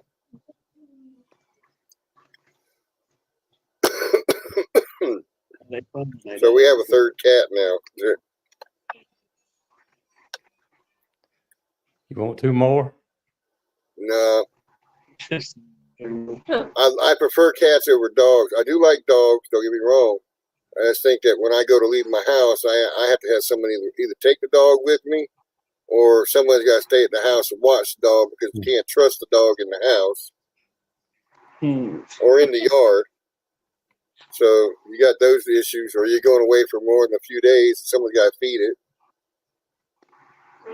Cats, you put an auto feeder down, a big old bucket of water. See you in about a week, and they're fine. That's the thing I like about cats. Yeah. They still could be a pain in the butt. What you got to do with that auto feeder though is you got to put enough food in there for the neighbor's cat too.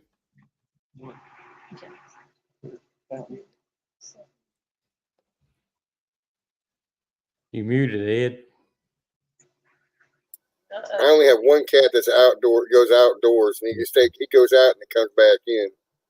He doesn't stay out there. So I wouldn't have to worry about the auto feeder for other cats.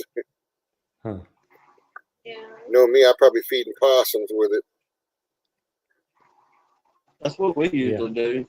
Like literally, I get that. This is the truth. How many times I walk out on the porch, and as soon as you open up the door, you hear there's a big old possum on the back of the porch. They don't even run. They just kind of waddle on to the steps. Shane was saying kennel cage, Ed, feeding you, that's different, LOL. Shane, I will tell you, my mama had to feed me with the slingshot, so I don't worry about that. I find my own food. That's a joke.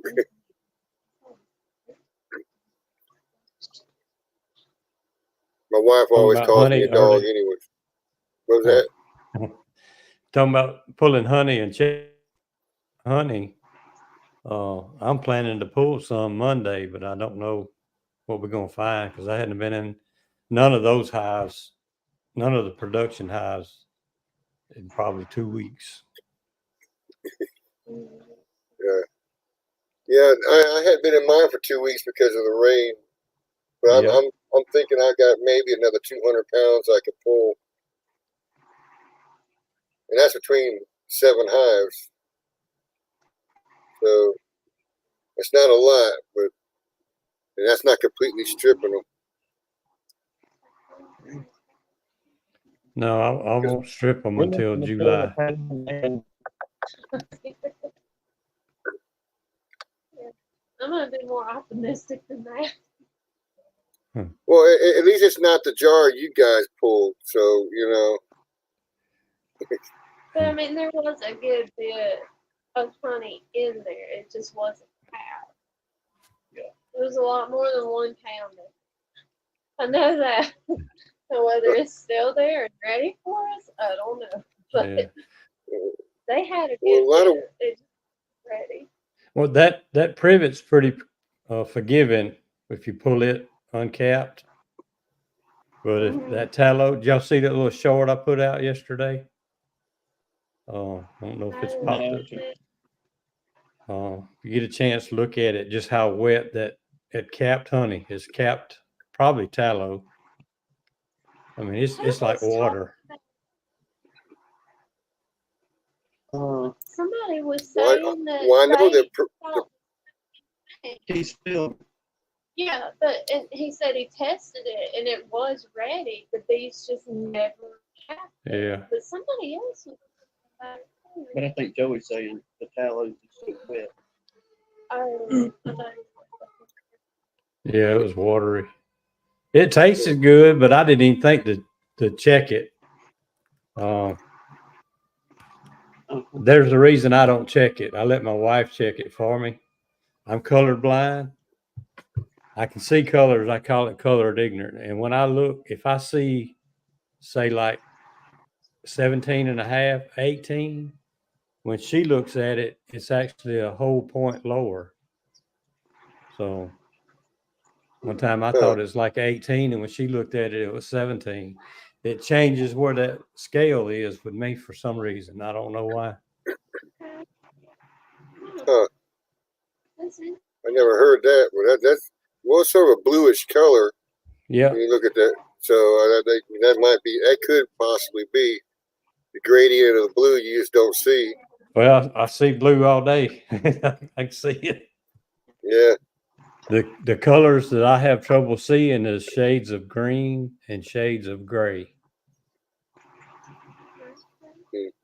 You figure you have if you can see green, if you have a problem with green, you have a problem with red too. Yep. Because it's the opposite color. It's funny you say that because red just about anywhere you can see it, but a red dot on a green mass, I won't see it until you point it out. If it's small and if it's big, I can see it. Yeah, because green on the color scale, green and red are opposite of each other. Yeah. They're polar different colors, and so like say if you had a problem with blue, you'd have a problem with a different, alternate color for blue. You know, so You ever seen like an Indian Native American band and it have the jagged colors? yeah, Like, and it might have like turquoise and red and different colors in there. Sometimes that'll match up just right, and it actually switch places with me. oh, It, Oh. it'll it's, jump it's, back and it's forth. almost psychedelic. It's weird. That's crazy. Hmm. I work with a guy who's got a color issue. He wears a special pair of glasses that helps him determine the colors. Yeah.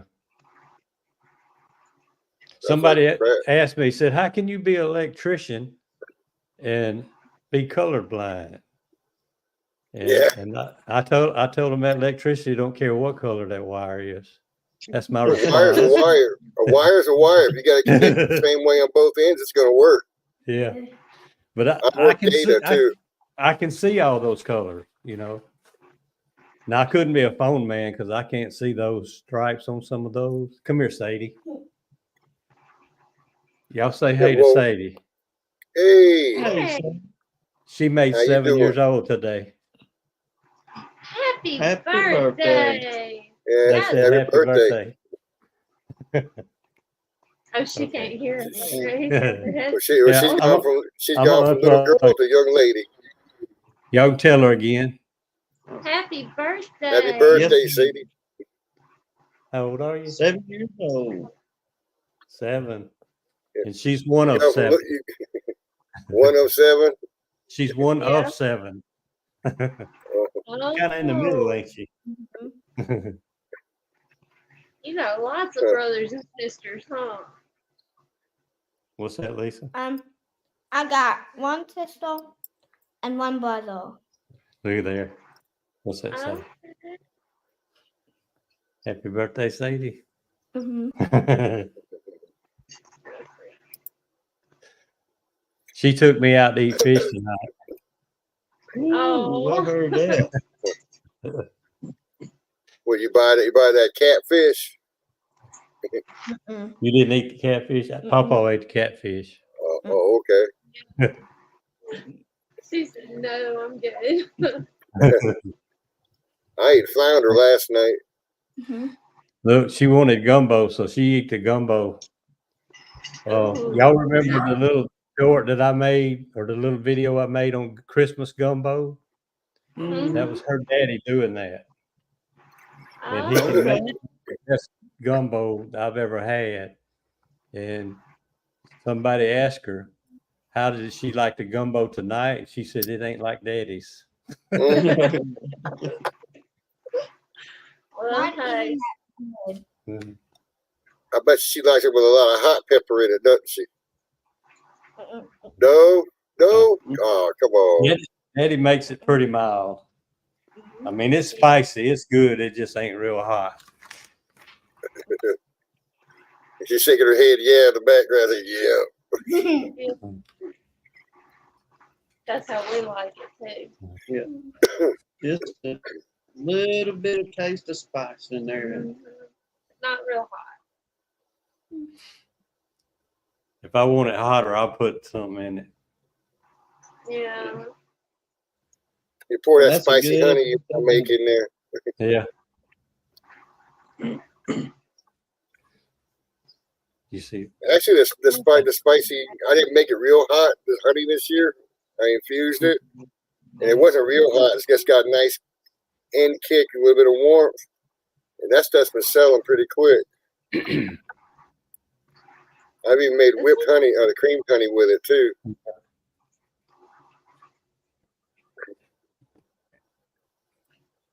I got some honey the other night from a guy. He's on some of these chats sometimes. Let's see. He's not here tonight. Oh, Greg Don. You've probably seen him on some of these. Yeah, Let he's me usually grab- on. Greg Dunn, he's usually on Bruce's channel with the stream team. Yeah.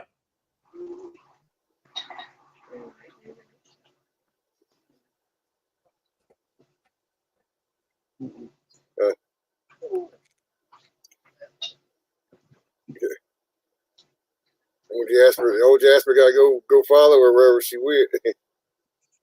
Especially going in that kitchen. That's some of the softest creamed honey I've ever seen right there. You like that?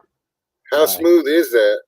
It's very smooth. I couldn't believe it when I eat it. It's real smooth. Mine That's when what I make mine's been coming out. Mine's been coming out the same way, really smooth and loose. Not really Yeah. hard, but still really smooth. and I like that.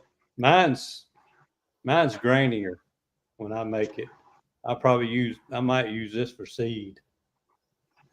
That's pretty good. Yeah, I got a 7-pound bowl of it right now that I hadn't done anything with. There's not Yeah, a I've grain in that.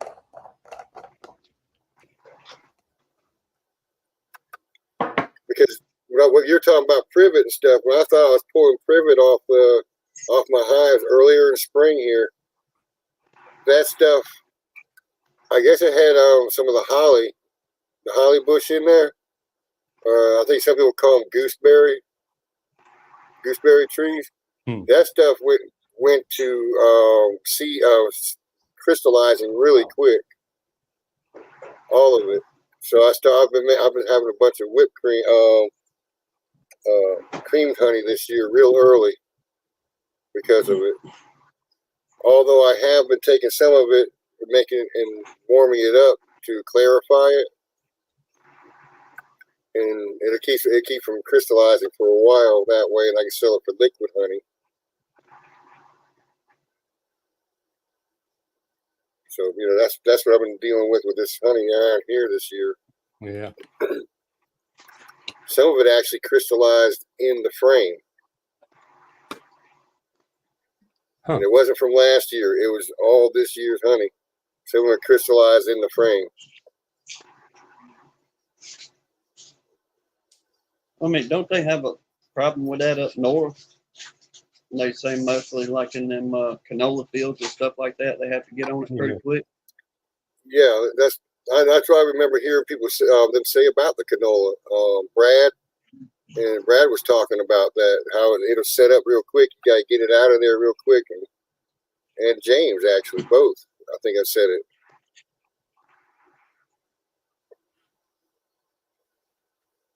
I wonder what it is down here for us that's got that higher sugar content in the nectar versus. The only thing I remember seeing my bees on that they haven't been on in the last 2 years has been the holly tree, or what people call, like I said, gooseberry. Mm-hmm. Because it bloomed early and they were all in that tree, or those trees.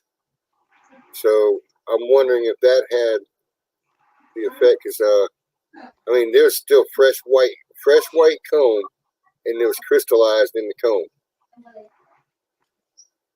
on a new frame.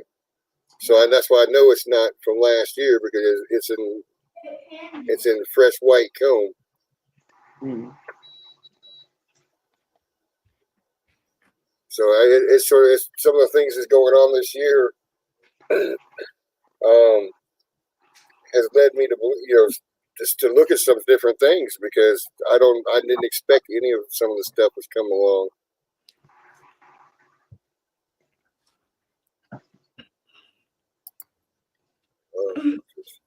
What an Aussie beekeeper saying, he says it's all about the start crystals you start with or use.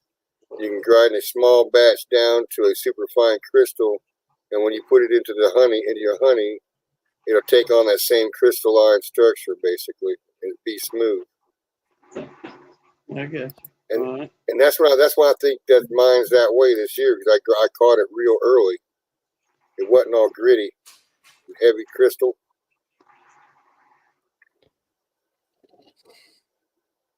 I did some like that one time. I've heard y'all talk about it on several of the chats. I actually took some of my own and I did the Moro Pesto thing. I only did like 3 or 4 teaspoons. And I worked on that for 2 days. I grind it, got it real smooth. And then I started adding to it, and just stirring it and let it set till I got it bigger. And the first batch I made with it was just like it. It was good. And for some reason, when I saved seed for that and went to the second batch, it's like it started going back into the other honey. But I worked on it for days and got it smooth. But evidently something had got started somewhere and I didn't know it when I mixed that second batch. And it was still good, but it wasn't as smooth as the first batch. Well, I'm wondering if you, like you say, you got the seed just right, Joey. And if you would have took some of that and split it and then stuck it in the freezer, and because I would stop crystal growth, and then mixed off of it, I let it thaw out, then start mixing off of that. If that would have continued the same thing, It might. yeah. Brian says mortar and pestle is a pain, but it makes good, a nice seed. I sat there watching television. I'd watch the news and I'd grind and grind and grind. I got tired, set it to the side a little bit, pick it up again later.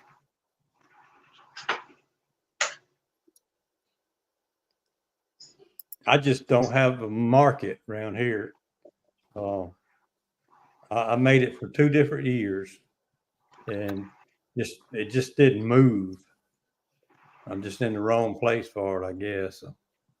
Well, I found some of the secret for crystal, for the creamed honey around here, because people don't really know much about it around here, is you have to introduce them. Hey, give this a try. Try this, see what you think about it. And let them try it. Once they try it, if you added cinnamon to it, if you added whatever you decided to mix with it, then they look at you and say, that's interesting, right? And then the next question out of their mouth is going to be, what do you use it for? What could you use this for? And you have a list of things you figured out you can use it for, so you just throw it out there, bang, bang, bang. It's like, like the spicy honey. I've got some spicy honey. I got some smoky and sweet. I said, stuff like this, these honeys, what you can do is use them on chicken. You can grill a chicken, baste it, glaze it.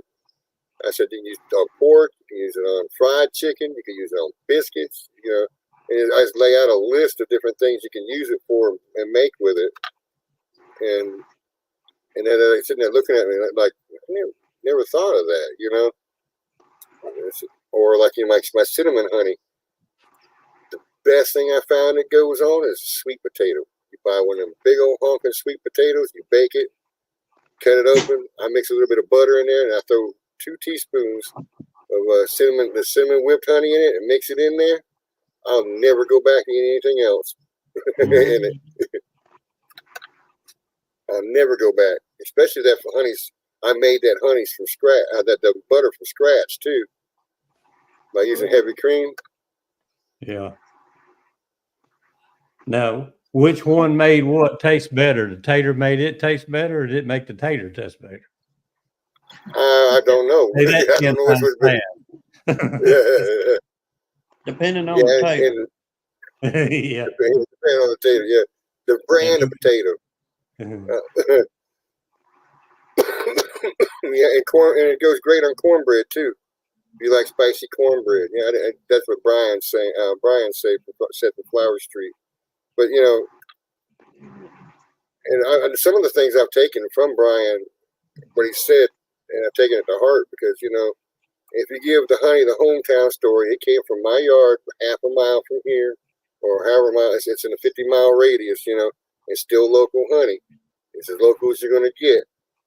And then you started talking about your honey and how it works and stuff and what it goes with. And then you have them taste it.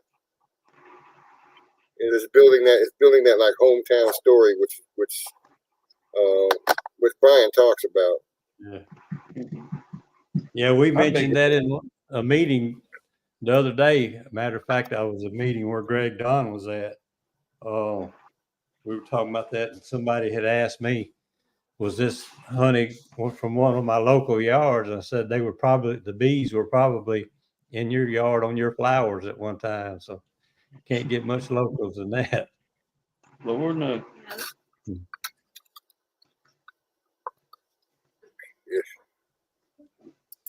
If we went into, we'll say, the downtown district of Mobile, when they do the market and things like that, we would probably do cream honey. But we're not at all big fans of going to the city for anything. And but like up here by the house, most of the folks that gets honey from us is older generation. And getting them to try the cream honey, I'd say 2/3 of the folks didn't even want to try it. You know, we try to tell them, you know, I mean, it's actually good, you know, give them the spiel. I mean, it is, don't get us wrong, but a lot of folks, they was just hesitant, I guess, about trying something different. Y'all know how it is anyway. Folks been stuck on something for 50, 60 years, and this is how it's been done, and I'm not going to change it. But that's just been the biggest thing for us, to get people to actually try it and make it worth the time for us to do. Yeah.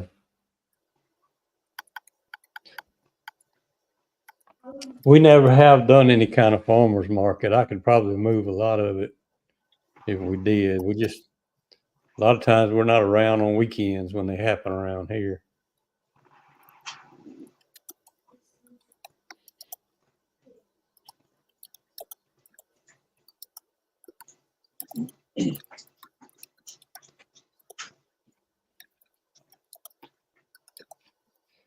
Was your swarms taking off pretty good, Joe?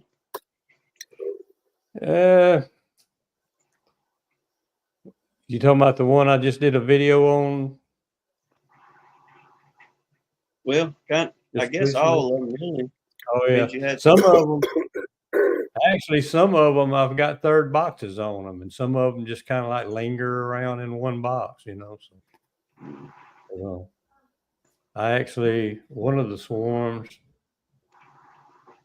just yesterday I put a third box on it, and another swarm that I'd caught, I think I actually did a video on it a while back. It's got a third box on it now. I put a third on it yesterday also.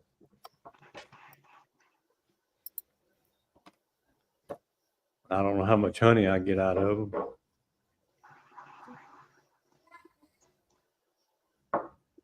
Well, they run One's along right. that good. You can at least get a box off of it. Yeah.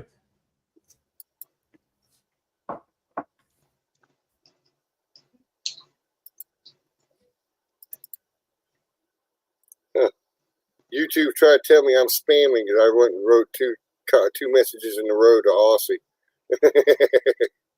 On your own channel? On my own channel. Huh. Where did you see a response from them at? Oh, it's in my chat on StreamYard. It came back on StreamYard because I told them how to try to make what I use to make spice, hot honey. Yeah. And then I said, oh, and then them says, oh, do cut them as well, right? And it comes back saying YouTube rejected your comment. This usually means that they think it's spam. Try changing it a bit. Weird. So YouTube thinks I'm spamming. I'm on live.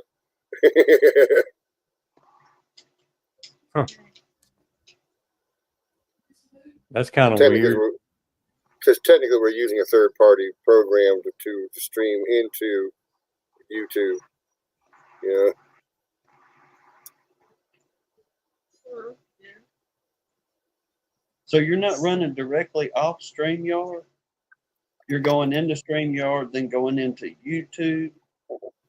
Well, yeah, I'm running off of StreamYard right now, and I'm directing it to play in YouTube on YouTube.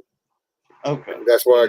So when I go and put the link up for people to come in, I make the copy on StreamYard and I drag it over and print it into the chat on the YouTube side to get it to work. So technically, I'm not. You guys are looking like, oh, what? So I'm thinking he's going.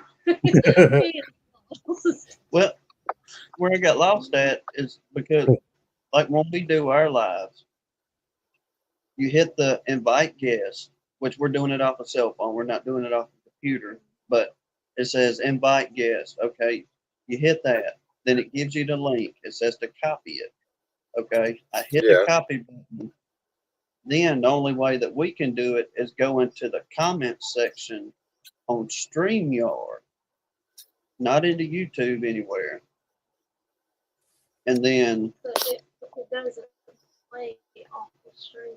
It streams it to YouTube. places. That's what he said. But didn't you connect your stream? And when you first started, you connected your stream going right into the streaming, and StreamYard connects to your YouTube, right? Yeah.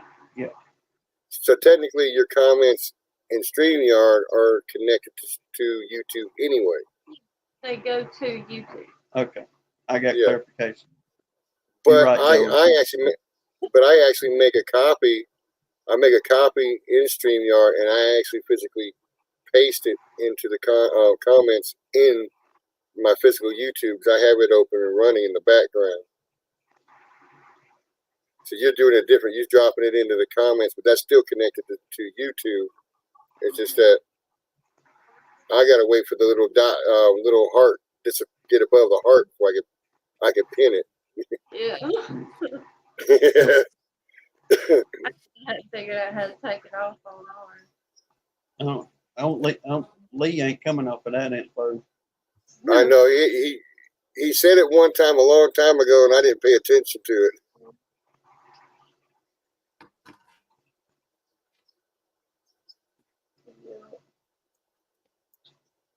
That's his secret. He figured it Yeah, out. it's not just a magic button. You got to go into settings and get kind of deep in it. Yeah, he said he had to dig for They can't make it easy. Just turn the hard off button or turn the hard on button. Well, it's like, can I turn off the dislike button on YouTube myself? See, I don't want any dislikes. Just cut it off. Yeah. Well, I've always heard they did the same thing for you anyway, so it don't matter. Yeah. Y'all Well, know it's the like- temperature still feels like 91 degrees outside? Yes, sir. What's ours saying? 93. I'm at 84. Sorry, guys. I'm cool. Well, I mean, this morning we pulled out the driveway about 6:15 this morning, and man, it was beautiful out there, like a fine spring morning. Yeah, it's nice. And this evening, no humidity come right on back in. I'm gonna say last probably 3 or 4 hours ago it moved on again. I did not miss it at all. Yeah. Philip says he said Lee taught me, but I forgot. You have to go into settings on YouTube side. And if I understand right, you have to do that each time. It's not like you set it and it stays there forever. Knowing our luck, it gets some of us who aren't totally computer literate, just know how to operate one. Get in there and shut that wreck YouTube up on your side. So you had to delete it, go back to it. Yeah. Philip said it feels like it's 102 where he's at.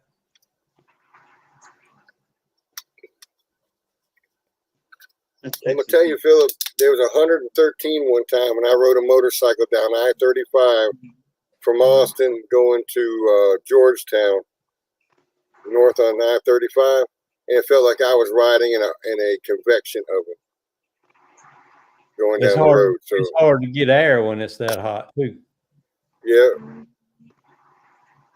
especially on a motorcycle. well, and the thing is your bike you're riding is air cooled, and it's not getting below 113 degrees.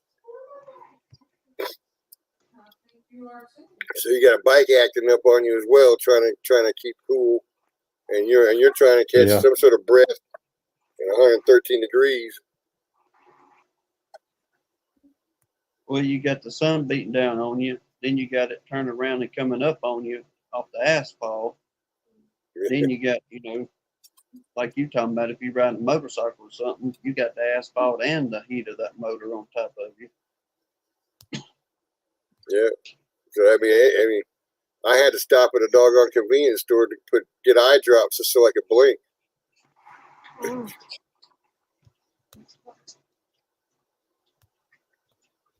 I feel like my eyeballs were on fire.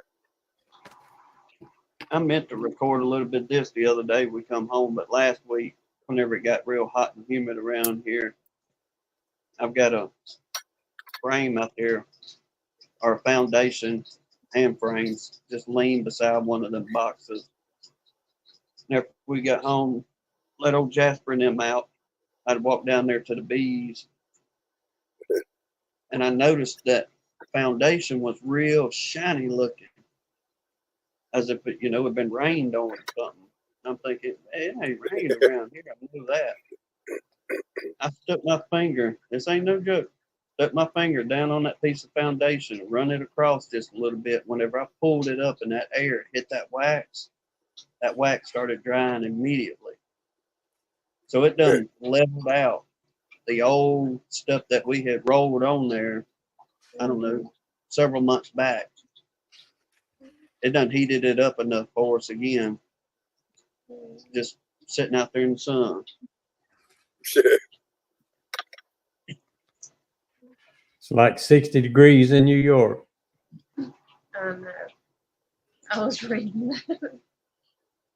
I remember when I worked up there in New York, late June, I'd still wear that long sleeve to work, long sleeve shirt to work. And it didn't come off till like 9 o'clock. And that was late June. That'd be all right, wouldn't it, Joe? Down here. Yeah. Well, the thing you have to sacrifice early. Hey, Philip, Row here says it's time to start to find a Walmart to walk around for a couple of hours. Yeah. Yep. Well, you have to find a Walmart now. They're closing all the malls. The malls those big malls used to stay cold.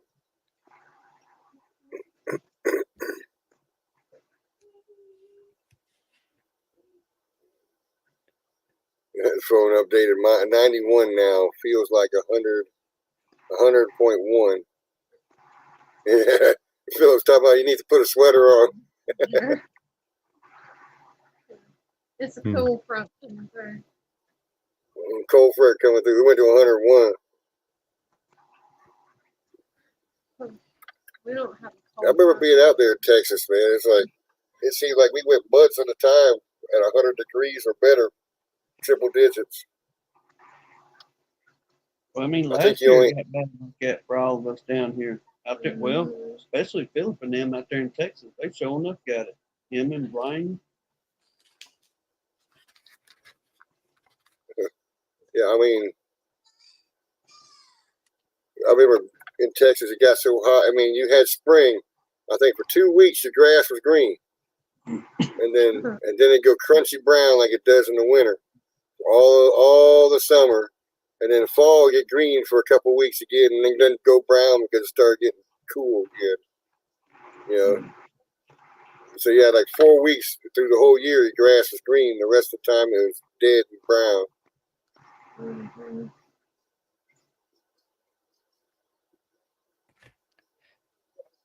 don't know. Yeah, It's- I'm gonna get off of here. I got to fiddle around here a little bit before dark. I was actually gonna go get some bees out of a tree, out of get one of my swarm traps down, but it's this temperature. I may have to just get up early in the morning and go get them. Yeah. No, be on that. They've been up in the tree for 3 months, so ain't no telling what they look like. Got 3 of them up there like that. Ooh, they probably made a mess of that box. I know. Yes, sir. That's why I'm not in a hurry now. I couldn't get to them when I needed to, so I just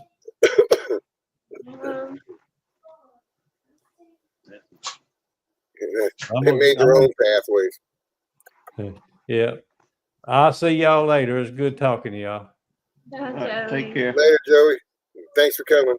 See y'all tomorrow night. All right. Joey. Hey, Spanky. I see Spanky's in the room. So I'm sort of curious of how this whole year is going to run, because it's not going any way I projected it so far. Especially with everything starting early the way it did. Oh, there's Spanky. Hey, Spanky. How you doing? I'm doing all right. I just got in from the bees. I'm getting ready to eat here in a minute, so I just want to pop on real quick, say hey to everybody. What's Well, it's up, nice to Spanky? see you came to visit. Yeah, they're finally hitting something out there. There's a little bit of nectar in there, so I had to put a nuke into a 10 frame and then add a super on one. Well, you're doing more than you had to do last year, man. That sounds good. Yeah, trying to build out some more column. I'm still doing that. I've been doing this for 3 years, man. Still fighting that comb issue. Yeah, always gonna be fighting that. Yeah, you will probably too. If you decide to sell any kind of nukes or anything, you just guys sell the frames. So I guess amazing because you just have to keep doing it all the time. Well, I'd have to be inspected and all that to sell any nukes.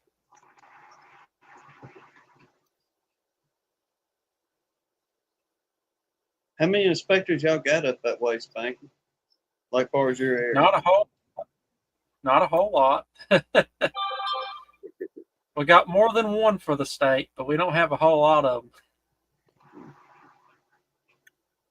Yeah, I know that in Alabama, in Alabama, we have to register, and it seems like every year Bruce Jenny always has somebody coming to check him every year.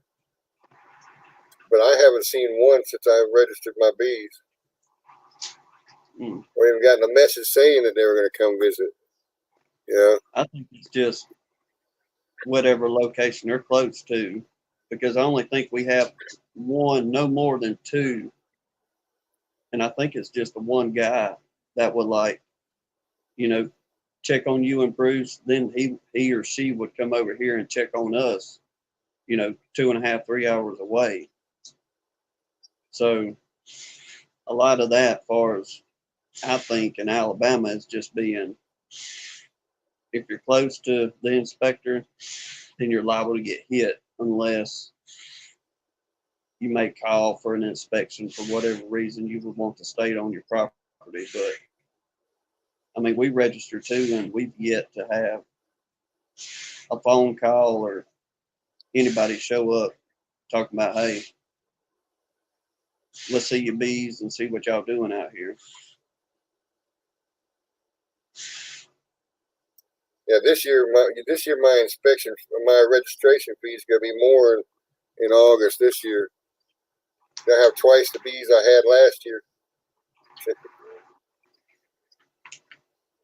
Well, more, not quite twice as much, but more than I registered with only 10, and I'm at 18. So they're probably going to charge me more. Well, I don't think it's but like $1 or $2, like literally $1 or $2. I think I paid $5 for up to 10 hives. But I mean, it's not that much more, really. But even if it went to $10, you know, for 20 hives, still not a whole lot. Just, and I sort of understand that, registering them so that way they come out and take a look. Say they're looking at someone's hives in an area, they can at least let that area, someone in that area know, the people in that area know if they have a, like say it's some American foul brood that's going on in their hive, that others in that area can know to treat for that, so they're not continuing to spread it. You know, if you're selling nukes and they find out you got American foul brood or European foul brood, and you're selling them, then you know you stop selling them and say, hey guys, you need to check this, treat for this. You know, we just found out that this is going on in our yard. You know, I understand that it help protect everybody's investment. Yeah. So But on the other hand, I don't want the government knowing what I got. That's it. I'm getting ready to head off of here. Like they put me on a new migraine medicine, so I'm trying that, hoping that'll work good. And I don't know who, but Ricky said he was at the ER earlier today. I don't know if it's him or somebody else, so y'all might want to pray for him and his family. Well, we'll All sure right, do thank it. you. But yeah, I'm gonna head on out of here and eat. All right, sir. You go ahead and take care of yourself. That's nice to know. Yeah. He's working on his issue there. Yeah, hopefully he can get leveled on out dealing with those blasted migraines. Like I remember he used to be in all the time on lives and stuff, and they disappeared for a little bit and then come back finally. And what shocked me, he was actually on Ricky's lives.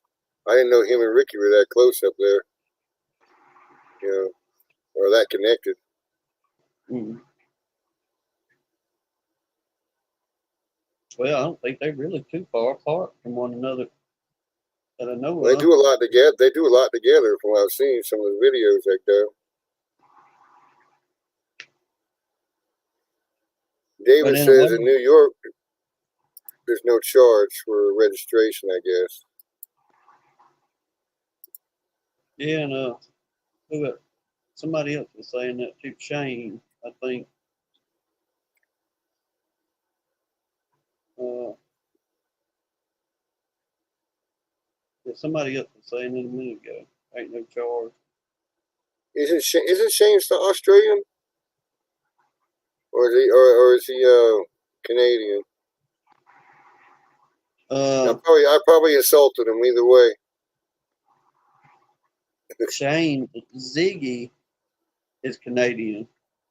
Ziggy's Canadian. Okay, so Shane. Yeah. Well, if they're Australian, and I with what's going on there, I imagine they're going to start making sure everybody registers their hives, so they get to keep track of what's going on.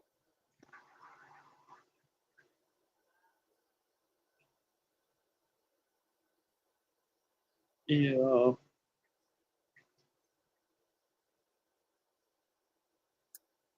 My bad. I got tinkered in here in these comments. Shane's Canadian, okay. But like the Australians. Okay, so I didn't offend him. I just that's good to know. We have so many doggone international people from Canada and Australia that goes back and forth that I lose track of who's where. Oh Lord, yeah. I have trouble keeping up who's in the States. Yeah, well, that's true too.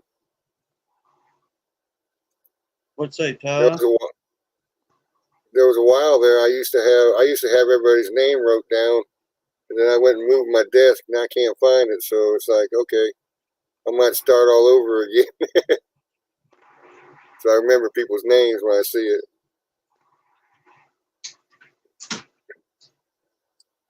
Now, Shane, this is why I thought you were Australian. Good day. Trying to remember where everybody's from.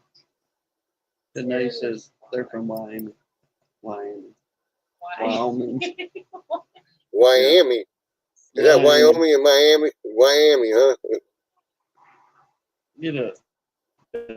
He's tired. He's had a long, hard day on that motorbike out there.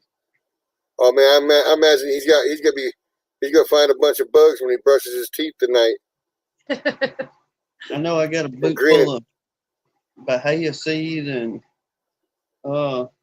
whatever else kind of grass seed. I know that. Need to check them things out.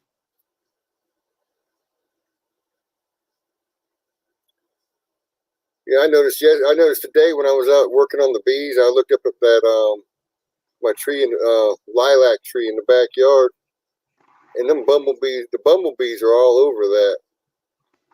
They're hitting it. Then they said they should put the chicken on their buttons. I don't know, your lives might go better if you had the chicken run the buttons. It's Tim. Well, I was so fired up and excited this morning pulling out the driveway. I was telling Hannah what I'm going to name that bike. And what I plan on naming it and putting that chicken right there alongside of it, that would be a good combination. So I may do that. Mm-hmm.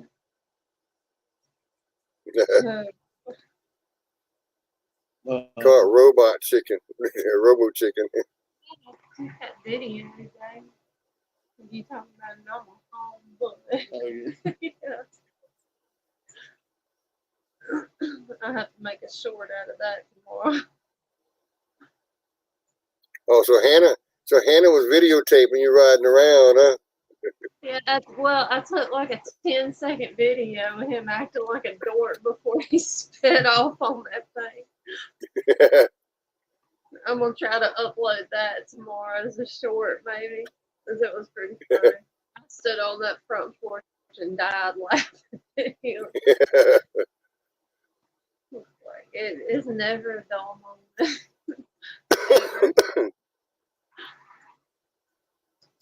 I like his name for it. I like his name for it though, and not Hardly Davidson. Yeah, hardly a Davidson. Mm-hmm. He's like, okay, buttons. But I had to admit that was pretty good. I probably wouldn't have thought of something like that.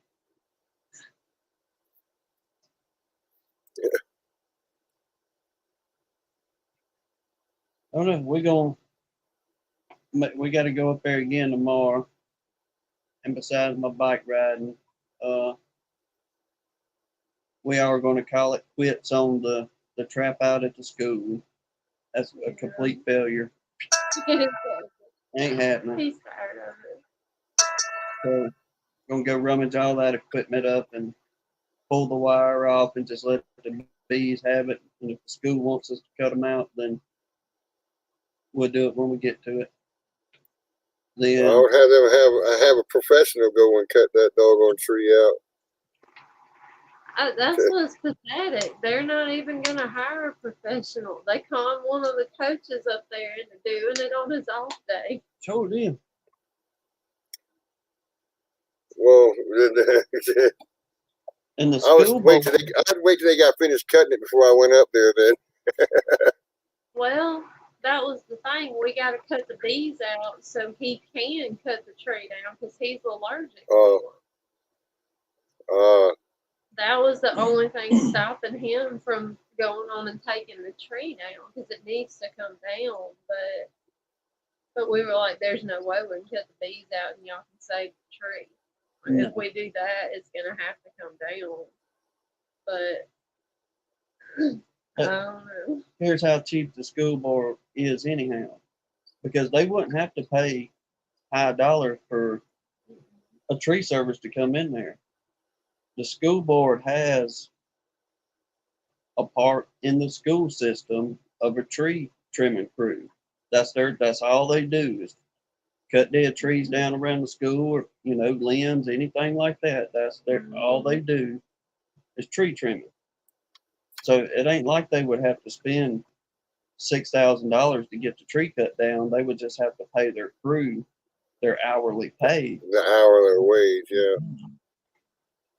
And they still too cheap to even do that. But Which makes me really think they're not going to pay us to come cut these bees out of this tree at all. That's, I really don't see them doing that. well, we can give them this one. We say, we gave you the price of what we charged to do it. Okay. And this is how much we'll do it. You got the coach that's going to cut the tree down for free. All right. That's a win for y'all on that end. Or whenever one of those kids or adults get stung after litigation, give us a call, Yeah. because you're going to pay probably 100 times the amount after somebody sticks it to you in a lawsuit. Yeah. Whether somebody goes to the hospital or not, it's something that could have been prevented and y'all just neglected on y'all's end. So somebody could genuinely prove negligence on the school board for not Yeah. taking care of it. So we just gonna leave it up to them either way, but you can bet your behind I'll throw that litigation part in there somewhere. Like, look, it'd be cheaper for me to cut them out, like, versus going to court, but that's y'all. That's why you Yeah.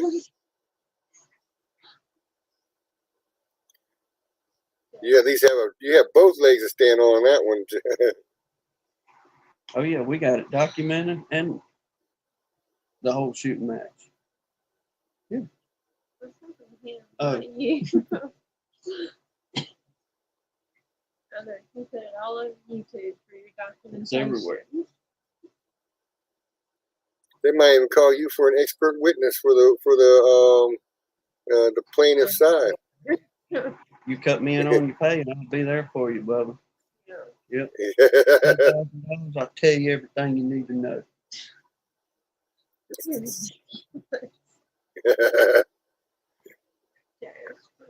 But after we get done doing that, there's another one, swarm trap we put up at her grandma's. I think we're gonna drag it on home too, because ain't nothing hitting up there either. So bring those 2 nuke boxes home, and if next weekend we're able to get into our bunch, or whether we go down to Lance's and get in his, I'd like to try to do a few more splits before their dirt sure enough sets in. I thought you were worried about the John. Well, I mean, we'll know more getting. So you see how this here, Shane says liability is also a reason to be registered. If your province or state requires it, because your insurance doesn't need to cover you if your bees are illegal and insurance companies use any way not to pay. Oh, you're right about that. They find any loophole not to come off a few dollars, they're gonna do it.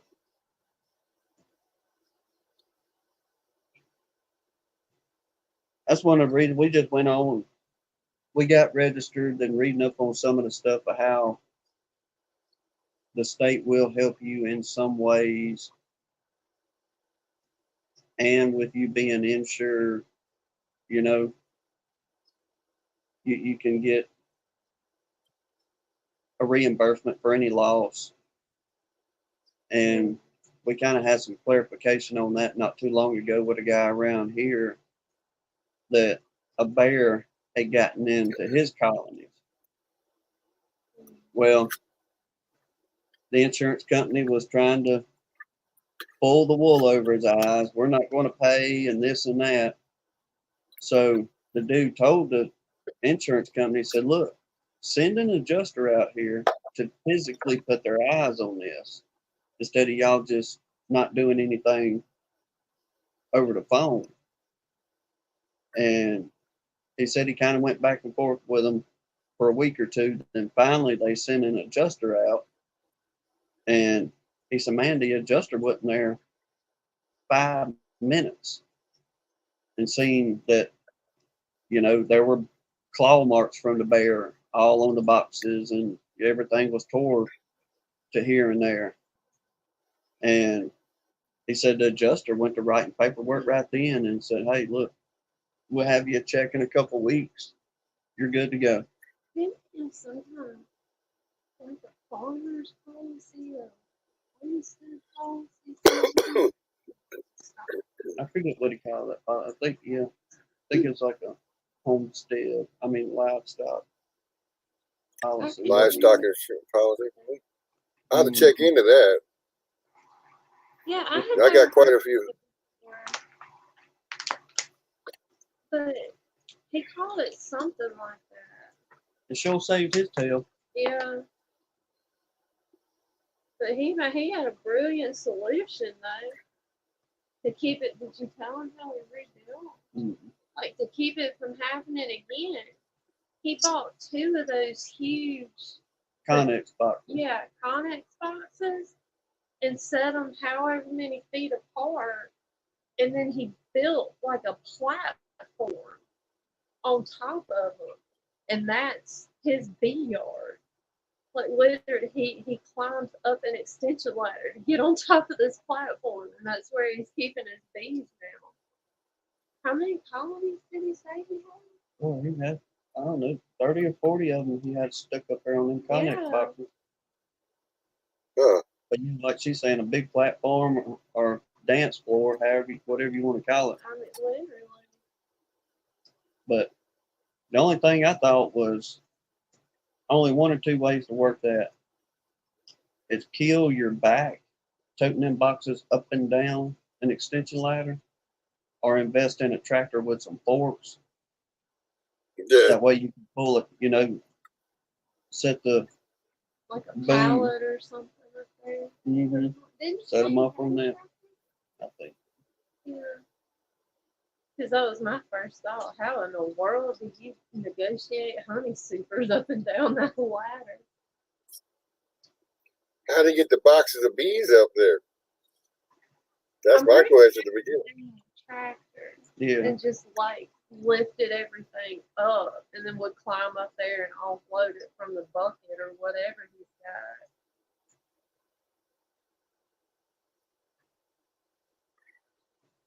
Not the way I probably went around and done it. I'd have probably saved as much as we could and just do like everybody else in the North Country. But yeah, put a hot wire around it. I mean, we ain't got a whole bunch of bears around here. That was just kind of a, yeah. But I mean, That I'll was be an honest, active guy. I'm not fixing to climb up and down a ladder to work them bees. It's bad enough this time of the year getting out and working them. And I'm sure not Walk fixing to across get the in- yard. Yeah. You got to wade all the way through the yard and all that humidity. Yeah, they get on top of those metal boxes, which are radiate. Yeah, That one. radiating the heat off. Mm-hmm. Easy coffee. I do. I don't even drink it. And Shane's saying in some places in the world they actually have massive structures built high in the trees. That's not. That's just not for me. I couldn't. I wouldn't be able to calm myself down enough if I was that far off the ground to work bees. Oh no. I couldn't do it. My nerves could not take it. She'd have to be in a bee suit, a safety harness, tied off, handrails. Definitely handrails and the bee suit, and then I'd be okay. Depending on the building, how high up I was. Tim, you ruined her about being high. I've always been like that. I've always been terrified of heights, but he put a whole new level of fear in me that day Shit. in the stupid truck. Mr. Mike said, "I ain't sure you can trust a man that don't drink coffee." Yeah. Yeah. He only drinks the fancy coffee, Mr. Mike. Yeah. I'll drink that fancy one. But if I can taste the coffee, I don't want it. It has All to be international blends has got flavors. You can't taste the coffee. Oh man. And he's got to have a white chocolate mocha. a hot one. That's the only one he'll drink. Now I will drink a hot chocolate mocha every now and again, but I prefer a strong coffee with a little bit of sugar or honey in it, and that's it. I always get at least one extra shot in one of those fluffy drinks, so I can taste the coffee more than the chocolate flavor. Do you guys have a coffee shop down there by you guys called Bean Bros? Mm-mm. Mm-mm. I don't think so. That's actually a pretty good. It's got Sasquatch on the side of the building. It's actually pretty good coffee. But I don't normally pay for coffee. It's once in a while. It's a treat. Yeah. Every time we pass the coffee shop for some people. Now I will make a detour to pull in that. And So, now there's another coffee shop across the state line over there. Went and ordered. This place is called the Possum. Well, I asked her, I said, do they have the fancy drink? She said, yes, they got the fancy drink. I said, well, grab me one of them and we'll be on our way. Well, got it, got back in the truck, shut the door. I took a drink of that thing and I set it right back down in that cup holder in the pickup truck. I said, you can have that. Not enough chocolate or whatever it is in that thing for me. I was like, no. you can taste the coffee in it. It was instead of terrible. Just chocolate syrup. I like them, but I like coffee. So just about any kind. Now I will say we got one the other day coming home and I done got hot from working. And since the doctor made me quit drinking caffeine, and my caffeine intake is very, very little now. So I was hot from the day, and I was like, well, we'll stop and get one. Just thinking to myself, boom, here we go. Yeah. Then we hit the lumber yard, and I got out there and I got hot again on top of drinking the hot coffee. And buddy, you talked about, I told her, I said, I feel like I'm just as jittery as a sinner on Judgment Day right now. I said, I can't even quit shaking.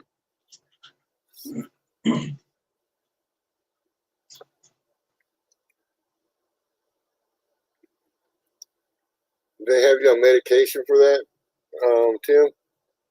Mm-mm. They just cut out the caffeine. Yep. I mean, it did. Face- Well, I My thought heart maybe. Well, I was thinking maybe it was medication mixed with the coffee caused it. I think it was Not just being- the caffeine that he's not used to and getting hot. Mm-hmm. Yeah, 'cause I was having some heart palpitations, and what it was from was me drinking 1.5 gallons, 2 gallons of caffeinated tea every single day.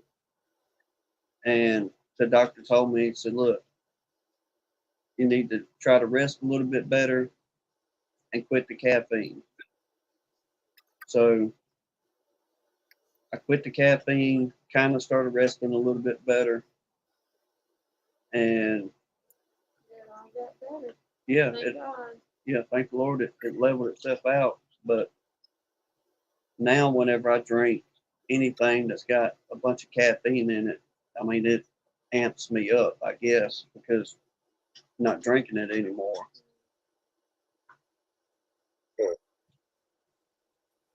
Hey Tim, you guys carry it on for a minute. I have to do something real quick. I'll be right back. Mm-hmm. Gotcha. I was not prepared for that. No. It's on you, go on. Well, we do it all the time on Sundays. I know, but I have to prepare myself on Sundays before we go. Thank God. Well, ain't nothing I can really train wreck on today. Oh, don't give it time. I haven't prepared anything to train wreck. Mr. Mike said he got a hive that went rogue on 10 stings later. I'm going to have to hive tool pet test the queen. Ruh-roh. That's what I said. That just sucks. Yes, Larimore, it is nasty hot down here already. Summertime is in full swing. Yeah, the heat index is probably still about 91 or 92 right now. It's, is it 8 o'clock? Oh, it is 8 o'clock. Yeah, 8 o'clock our time. Like I said, it's the Saturday night fellowship now. Get a double dose this weekend, y'all. Yeah. And we didn't even know about it. But we may be, go ahead and prepare, Mr. Mike Conley. We may be a few minutes late tomorrow. Yeah, I don't know if you were in here earlier when we were talking about that. But it was square deep. oh, Thank you guys. You got Mike it Conley. in. Mr. Mike. Like We what? had the Oh, okay. Well, that way, Mr. Mike Conley will be prepared. yeah. So again, we're gonna be with my grandma again tomorrow. So Square B Farm says it's Square B Farm says it's Saturday night fellowship now. yeah. Mm. Shalom Shabbat. Yeah. Keith, we will definitely be praying for you. So you was outside. You need to keep Ricky and his family in prayers. Thank you, so they had to go to the hospital, but I don't know why. Ricky and him, Like Ricky. yeah, Ricky and somebody. So Larimore, is that surgery for your eyes again?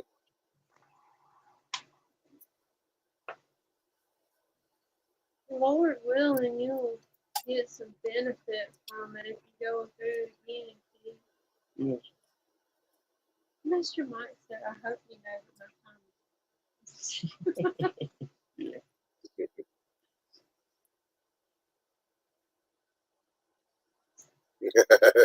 Nice time is important. Yeah. I do appreciate it, Mr. Mike, very much. Yeah, While so he's that sitting in the boat reeling them in, I know what he's really doing up there on that lake talking about. I'm waiting on y'all. Yeah. That joker fishing, what he doing? yeah. Well, Keith, you'll I have started to keep us updated, man.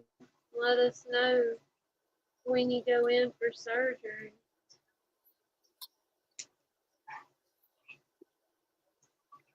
yeah, tell you what. I had to go get me some water. I was getting dry.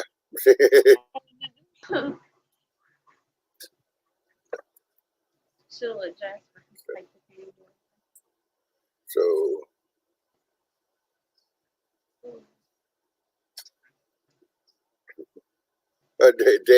David says he wouldn't added nucleus as a colony is available upon request on his Google description.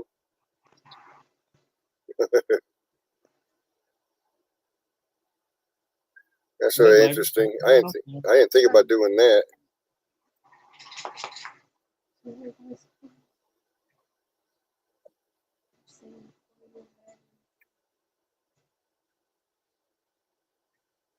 You're seeing 3 of everything. Ooh. Yeah, I imagine that got to be frustrating.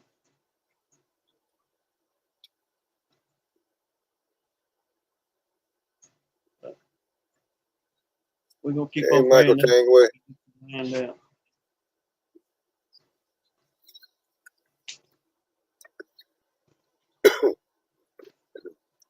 Yeah, man. I could imagine trying to pick up, seeing 3 queens in the same place, and trying to figure out how to pick it up.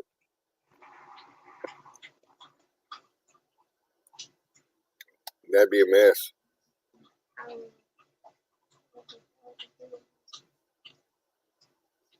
Speaking for myself, it would drive me up the wall. To be honest, I'm not, cutting up or anything like that. But just me and my mentality, I would probably just say, look, I'm done with it until we go through the surgery and get something remedied, because that would just be aggravating and discouraging to me, kind of thing. I'd have a hard time dealing with it.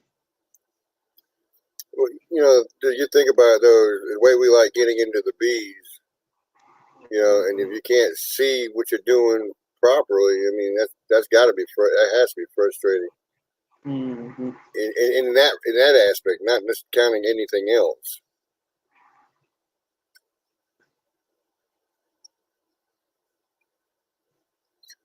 He says, he says that point, and he says, I have to get a driver if I go anywhere.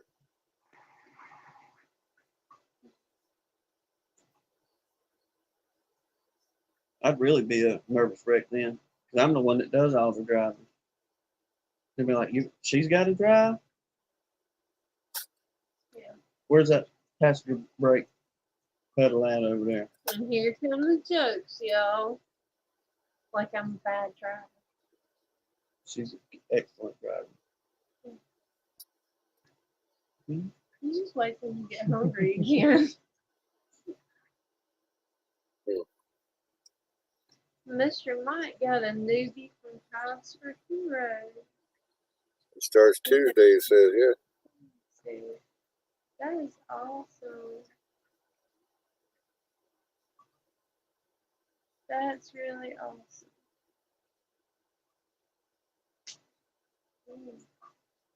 That's something we need, I guess, get off our butts and do and check in.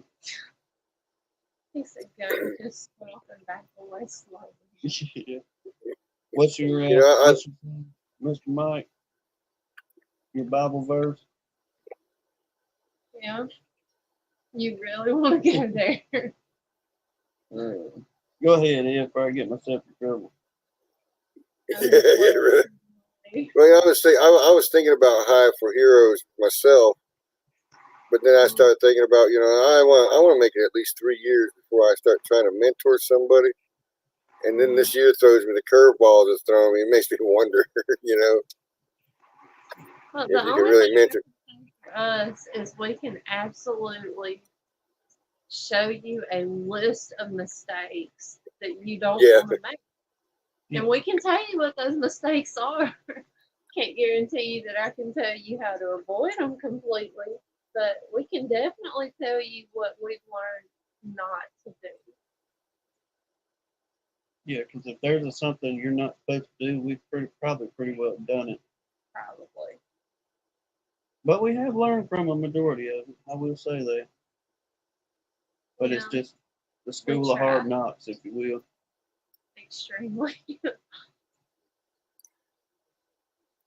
Yeah, these guys are talking about having drone layers. A couple guys are talking about drone layers, and I said, look, you start putting open brood and eggs in that hive, and it's gonna start shutting down that queen's drone laying worker down. And I found that instead of dumping them out in the yard, putting them in there, because eventually by the third week, you go and put some eggs and stuff in there. Usually, they're gonna make a queen out of that because their numbers are going down. You know, Mm. because we're adding the pheromone from the queen on that's walked on that comb, and you're laying in the pheromone off of the open brood, which is gonna shut the girl down from laying.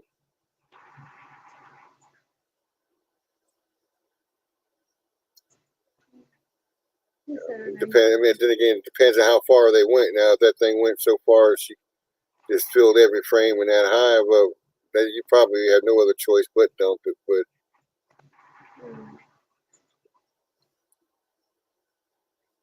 it usually takes about 3 weeks. You figure 3 weeks. It's a full cycle of brood. You know, so by that time, if you're putting those pheromones in, you know, they'll be fairly strong. Then they'll fade, and you put another one in there and pick it back up and carry it along until they decide that well, wait a minute, we really don't have a queen in here, you know. Mm. Or if you have one colony that just stubborn as all get out, not so much a laying worker. We have one that they killed the queen off. She died. Something happened to the queen, and we give them enough time. Okay, y'all draw your own cell out. Got plenty of time. Well, things truck on and truck on. Week or two rolls by. They ain't drawn out a queen cell. Well, about that time, there's no more eggs left in there. So we start stealing, like you talking about. We borrow from one colony, put in there. Okay, there's your eggs, everything you need. Y'all can wait till your little larvae hatches, pick out whichever one you want, do your thing.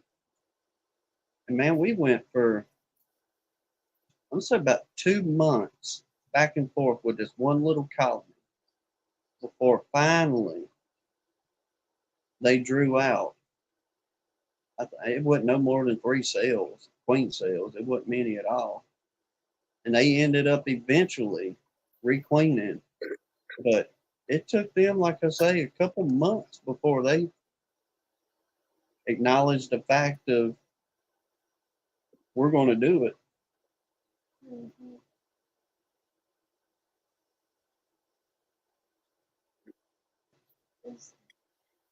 Yeah, that term about being an expert,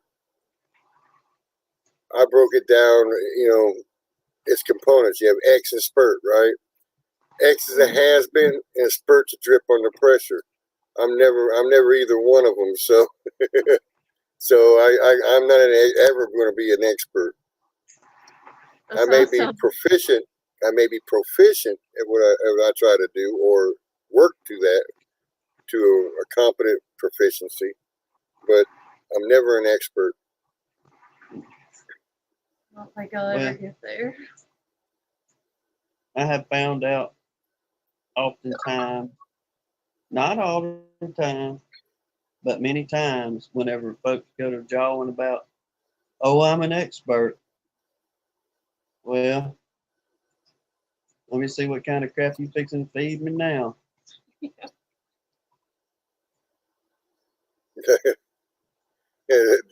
There, Shane's got it. Expert's a non-truth. If you're always learning, you're not an expert. There we go. That's a pretty good point. Yeah, but like everything we need to do is that, you know, with what we know, you know, we're always reaching up to learn, to go further, do better. What we need to do is keep in mind also there's people that are behind us that don't have what you just learned. And you got to reach down and pull them up with you. Try to, anyways.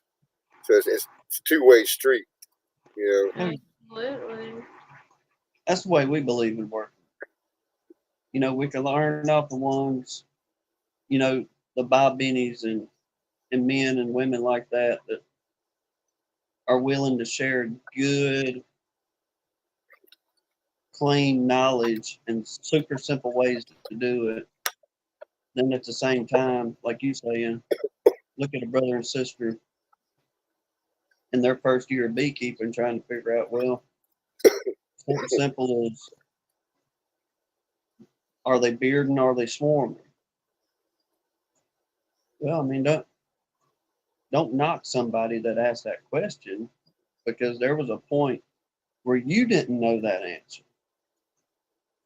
So constantly trying to help one another, it just goes full circle for the people that's been doing it for decades, all the way to, you know, to the folks that's their first year. We all got to learn somewhere. You know, you're talking about knowing the difference between bearding and swarming. You know, it wasn't until this year I actually knew the difference between bearding and swarming. I'd seen them beard repeatedly and they never swarmed. But it wasn't until I was in the yard and I saw them bearding, and then just the sound, the difference in the sound. I was like, there's something different about it. And I turned around and looked, and I saw bees flying all over the place in the yard. They're getting ready to swarm. And about 5 minutes after I got the phone going, they started going.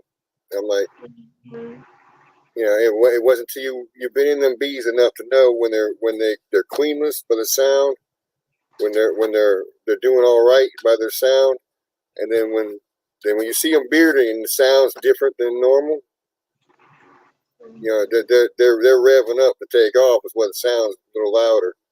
I mean, I didn't know that till this year, you know, because I never was physically watching one of my hives swarm. I knew that they had swarmed because I see them in the trees when I come home, and I get them out of the tree, put them in a box, and try to keep them. And so I knew that they did. It's just the fact is I never saw it at that time. And then when I was out there chasing that one down, I mean, they're everywhere. I could not believe how many bees. It seemed like there was more bees in that box than that box could hold. Mm-hmm. And then the sound was different. And knowing that difference now, I could tell somebody the difference for looking at it than before. Is if I would have walked up, oh, they're just bearding, it'd be all right. About 5 minutes later, here they take off, and I'm like, well, I was wrong. You know. Yeah. But now I can look at it and I see them bearding, and it's like, okay. The other thing too is that when they make that sound too, I've walked up when they were doing it and grabbed where they were bearding at the bottom of the hive, and I can actually pick up a handful of them and them not do anything to me. Mm-hmm. That was the other clue too, that they were swarming because Yeah. they're full, they're ready to get out of there. They don't care what I'm doing. Mm-hmm. I was out there scooping bees the other morning doing that 2-frame that we was carrying on in our little live last Sunday. How well they're doing. They're bearding out so much that in the morning time there's a little bit of a cluster up underneath the bottom of the box on top of everybody on the front of the box. And I don't know, the sun was barely coming up, and I was out there and I was grabbing me a handful of them and just kind of tinkering with them more or less. Then I'd set them down on that other entrance that once again we thought I was helping them, but now they're propolizing it. So, but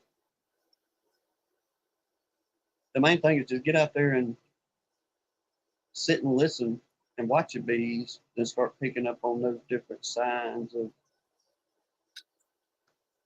what they're doing, why they're doing it. Then eventually, like you say, you'll start picking up on them different, I guess, sounds of what they're making within the colony. What? So, double D's, when he checked in yesterday, the hot boxes on 3 or 4 wall-to-wall honey, 5 to 6 frames of bread in the bottle. How much of anything?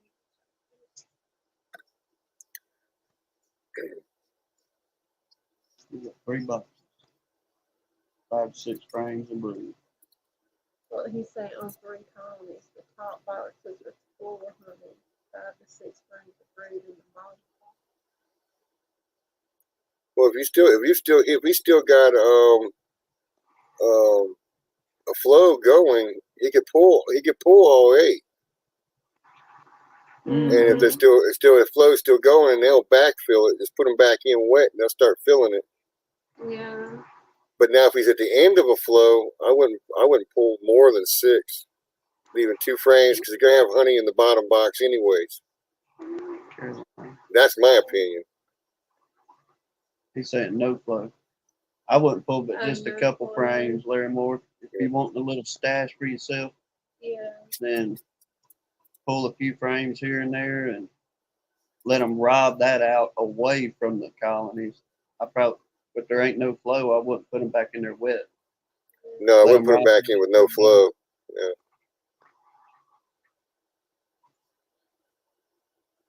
Yeah. Just pull you a couple frames to get you a little stash there at the house. But also, how many boxes does he have this year? He got pretty good on it. I don't know about production, but I know he got several swarms.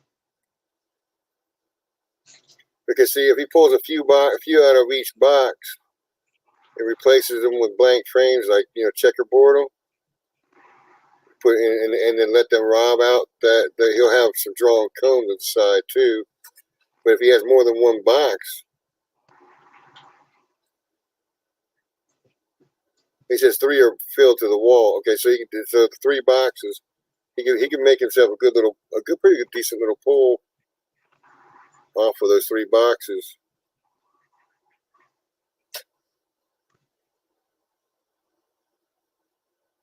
And they're both double deeps, so they're full frames. He could potentially almost fill a 5-gallon bucket up without hurting those hives. Well, that's what I see. I mean, like I said, I'm not the expert.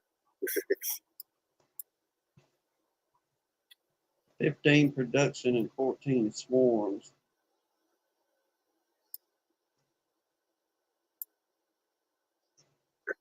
So I go through, if he wanted, he could probably make a pretty good harvest if he went through all of them, just picking a few frames out of each one.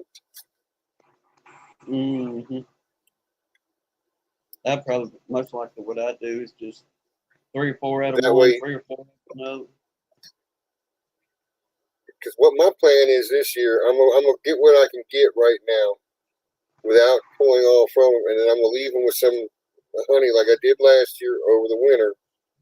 When spring hits next spring, I am stripping all the honey out of the top boxes completely, and I'm gonna feed them up early because I'm gonna try to do what someone was telling me about, feeding them up to the point where they want to swarm, and then basically instead of forcing them you're just basically forcing them to go to swarm, but you're getting in and pulling the queen out and making a split early off them, so that way you can grow that way, and they'll be strong enough by the end of spring to catch this flow for this time of year. Is what I'm thinking. Well, we could definitely do that down here because, I mean, we'll just say on a good year for us, between whenever the privet goes to doing its thing, and especially whenever the tallow goes to kicking in, we could easily pull 3 times here at the house and still allow them to carry in enough to go well into fall. Because this last year I didn't have to feed my bees once during the winter. I left enough honey on them to where they carried it. They were able to carry over, and they flew off and on through the winter. And for some reason, I mean, I didn't have to feed them once. I put some sugar water out, and they ignored the crap out of it. So I was like, well, dang, it went and soured, so I dumped it. And I didn't. And then when spring came, they didn't want to eat anything either. So I tried it again, and they didn't. You know, a couple would fly over there and get it, and then they'd fly off. You know, just wasn't like they were piling on the feeder.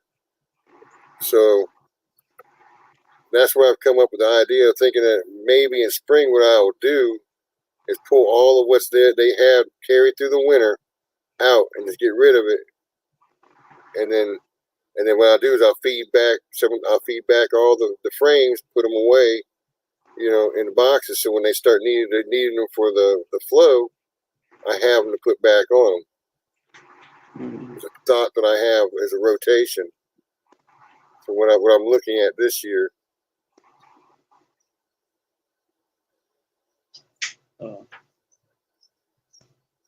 Larimore, you said you. Go ahead, Ed. He was saying, he was asking here. So if I pull the center 4 out and spin them out and give them back, you don't want to put them back in the hive if you've got no flow, Larimore. You'd probably just what you do is checkerboard some new foundation in there and let them deal with it that way. Because I wouldn't put them back in till after they've been robbed out. It's going to cause a robbing problem if you put them back in the hive. Give it about 3 days of letting them just rob every little honey crystal that they can get out of them jokers. Then slap them back in there. But I'd at least put some foundation in there to hold the place so they don't go and goop it up on you.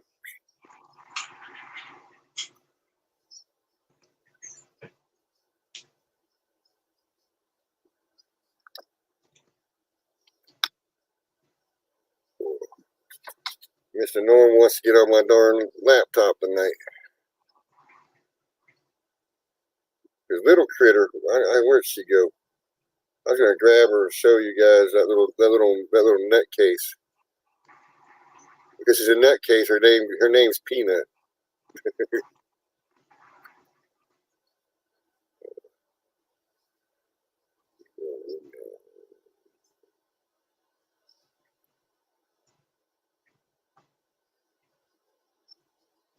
See, and that's the funny thing about this, though, is that some people are that's what I'm looking at. Some people are starting their flow, and I'm in I see ours seems to be stalled right now.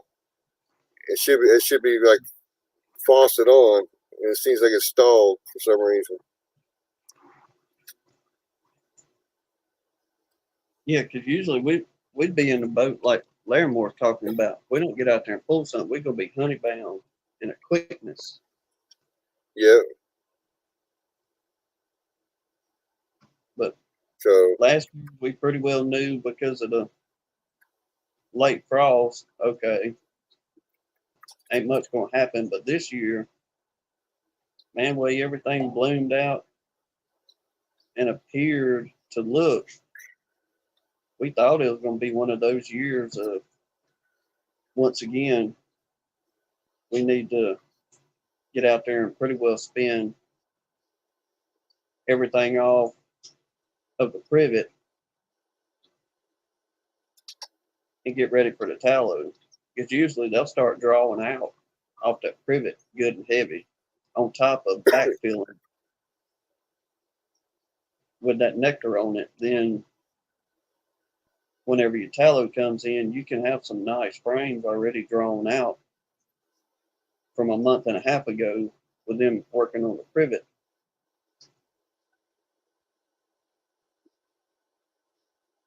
yeah, and the thing, and like this year I've noticed too, and we actually had a spring. You know, it wasn't like, you know, we had a couple weeks of spring and then it got hot. We actually had a spring, and then it eased into the summer. I mean, so that there's a lot of contradiction in what I'm seeing to what's happening. You know, that's what's aggravating me.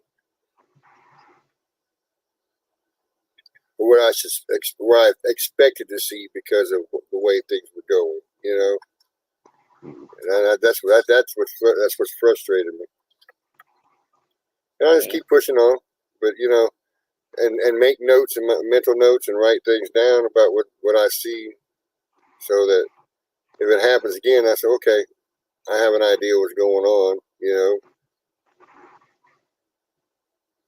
Well, I mean, we in the same boat with you because I mean, we was thinking the same thing with everything blooming out, and once again going back to the privet. Man, it was just this year. It was abundant everywhere you look. It was the fragrance was so full in the air for about a week and a half or 2 weeks that pretty well, especially when here at the house, you get out the truck and the first thing you smelled was that sweet privet smell. And Yeah, my wife called it honey. It smelled just like honey. She said. I said, no, that's money smell. But I mean, they got a little bit off of it, but it wasn't what we've seen in years past. Going back again to our first 3 years, we couldn't keep up with them. But these last 2 years, granted, yeah, last year we know cold weather, but this year, you know, we was like, okay, we're back on track. Here we go again. They're going to draw out, fill up for the privet. We'll pull that. Tallo's coming in, fill up all that, and we'll just let them sit idle until next spring. Because when it comes to goldenrod, we have never had any kind of goldenrod flow. So whatever they have going into fall and winter, we just pretty well let them take all that in until the new season comes in or start feeding. That's what I've been wondering. I've been whenever I drive, I'm seeing goldenrod everywhere growing right now, and it's been sort of wet this year. So I'm wondering if the goldenrod is going to be a big flow, or a bigger flow than it has been because of that. And it's a question I'm asking. I like Larimore says. This Larimore saying it's pushing 5 to 6 foot tall. Oh, I believe it. That's about what it is here.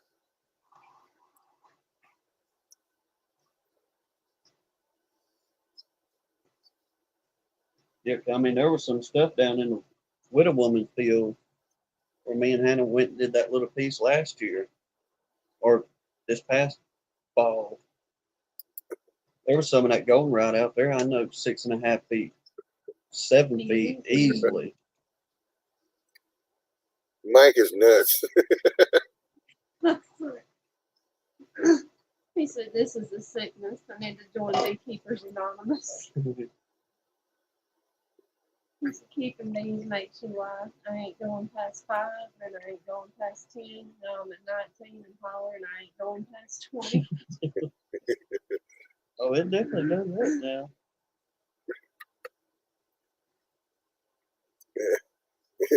It sounds just like an addict. I ain't gonna do it no more. And the next thing you know, they're doing it. Yeah, that's what it is. Just one more time. Just one more time.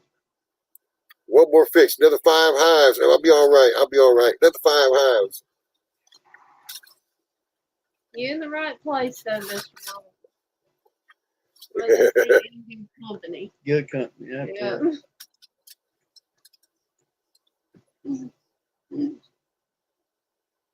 Larimore's talking about getting rid of some bees. So that's the other lie in beekeeping. I'm gonna get rid of some of these bees. Get rid of some. And the next year you got more. Yeah. or you end up losing them all, and you're trying to get them back. That's us Yeah. trying to get things back on track. That's been a little more difficult than we anticipated as well. Yeah, but we've had a lot less time than we anticipated this year. Well, we had that. Then you have the protective approach you have to take, you know, Mhm. which slows you down some too. Instead of just wandering out there and going and doing it, you know. Yeah. I miss those days.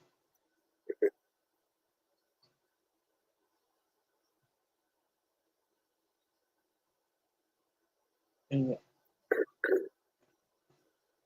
getting that time, got to be even more careful turning the porch Oh. light on out there. Mhm. Laramie says, not my bees, someone else's. Okay. I thought he was talking about his own.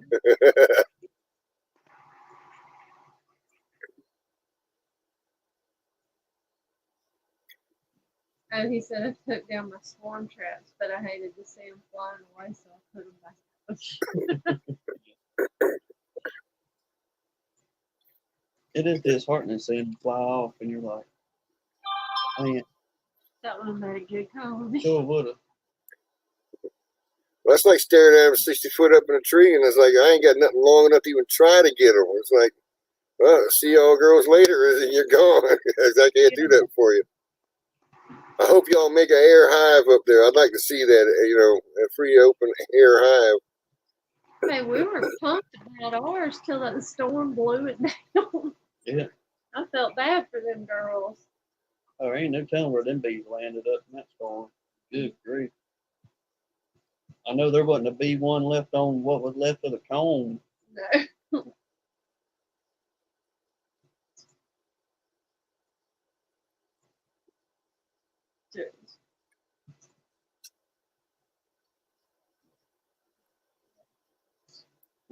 Yeah, we're gonna mosey on, bud. We're gonna Yeah, I've been on here over 3 hours, so I think I'm gonna close it out myself tonight, guys. So, as I always close out saying, God bless you and your bees, and be good, behave, and be hive. I almost forgot the line. So y'all take I care. see y'all. You too, man. Uh, And good night, everybody. Thanks for coming in.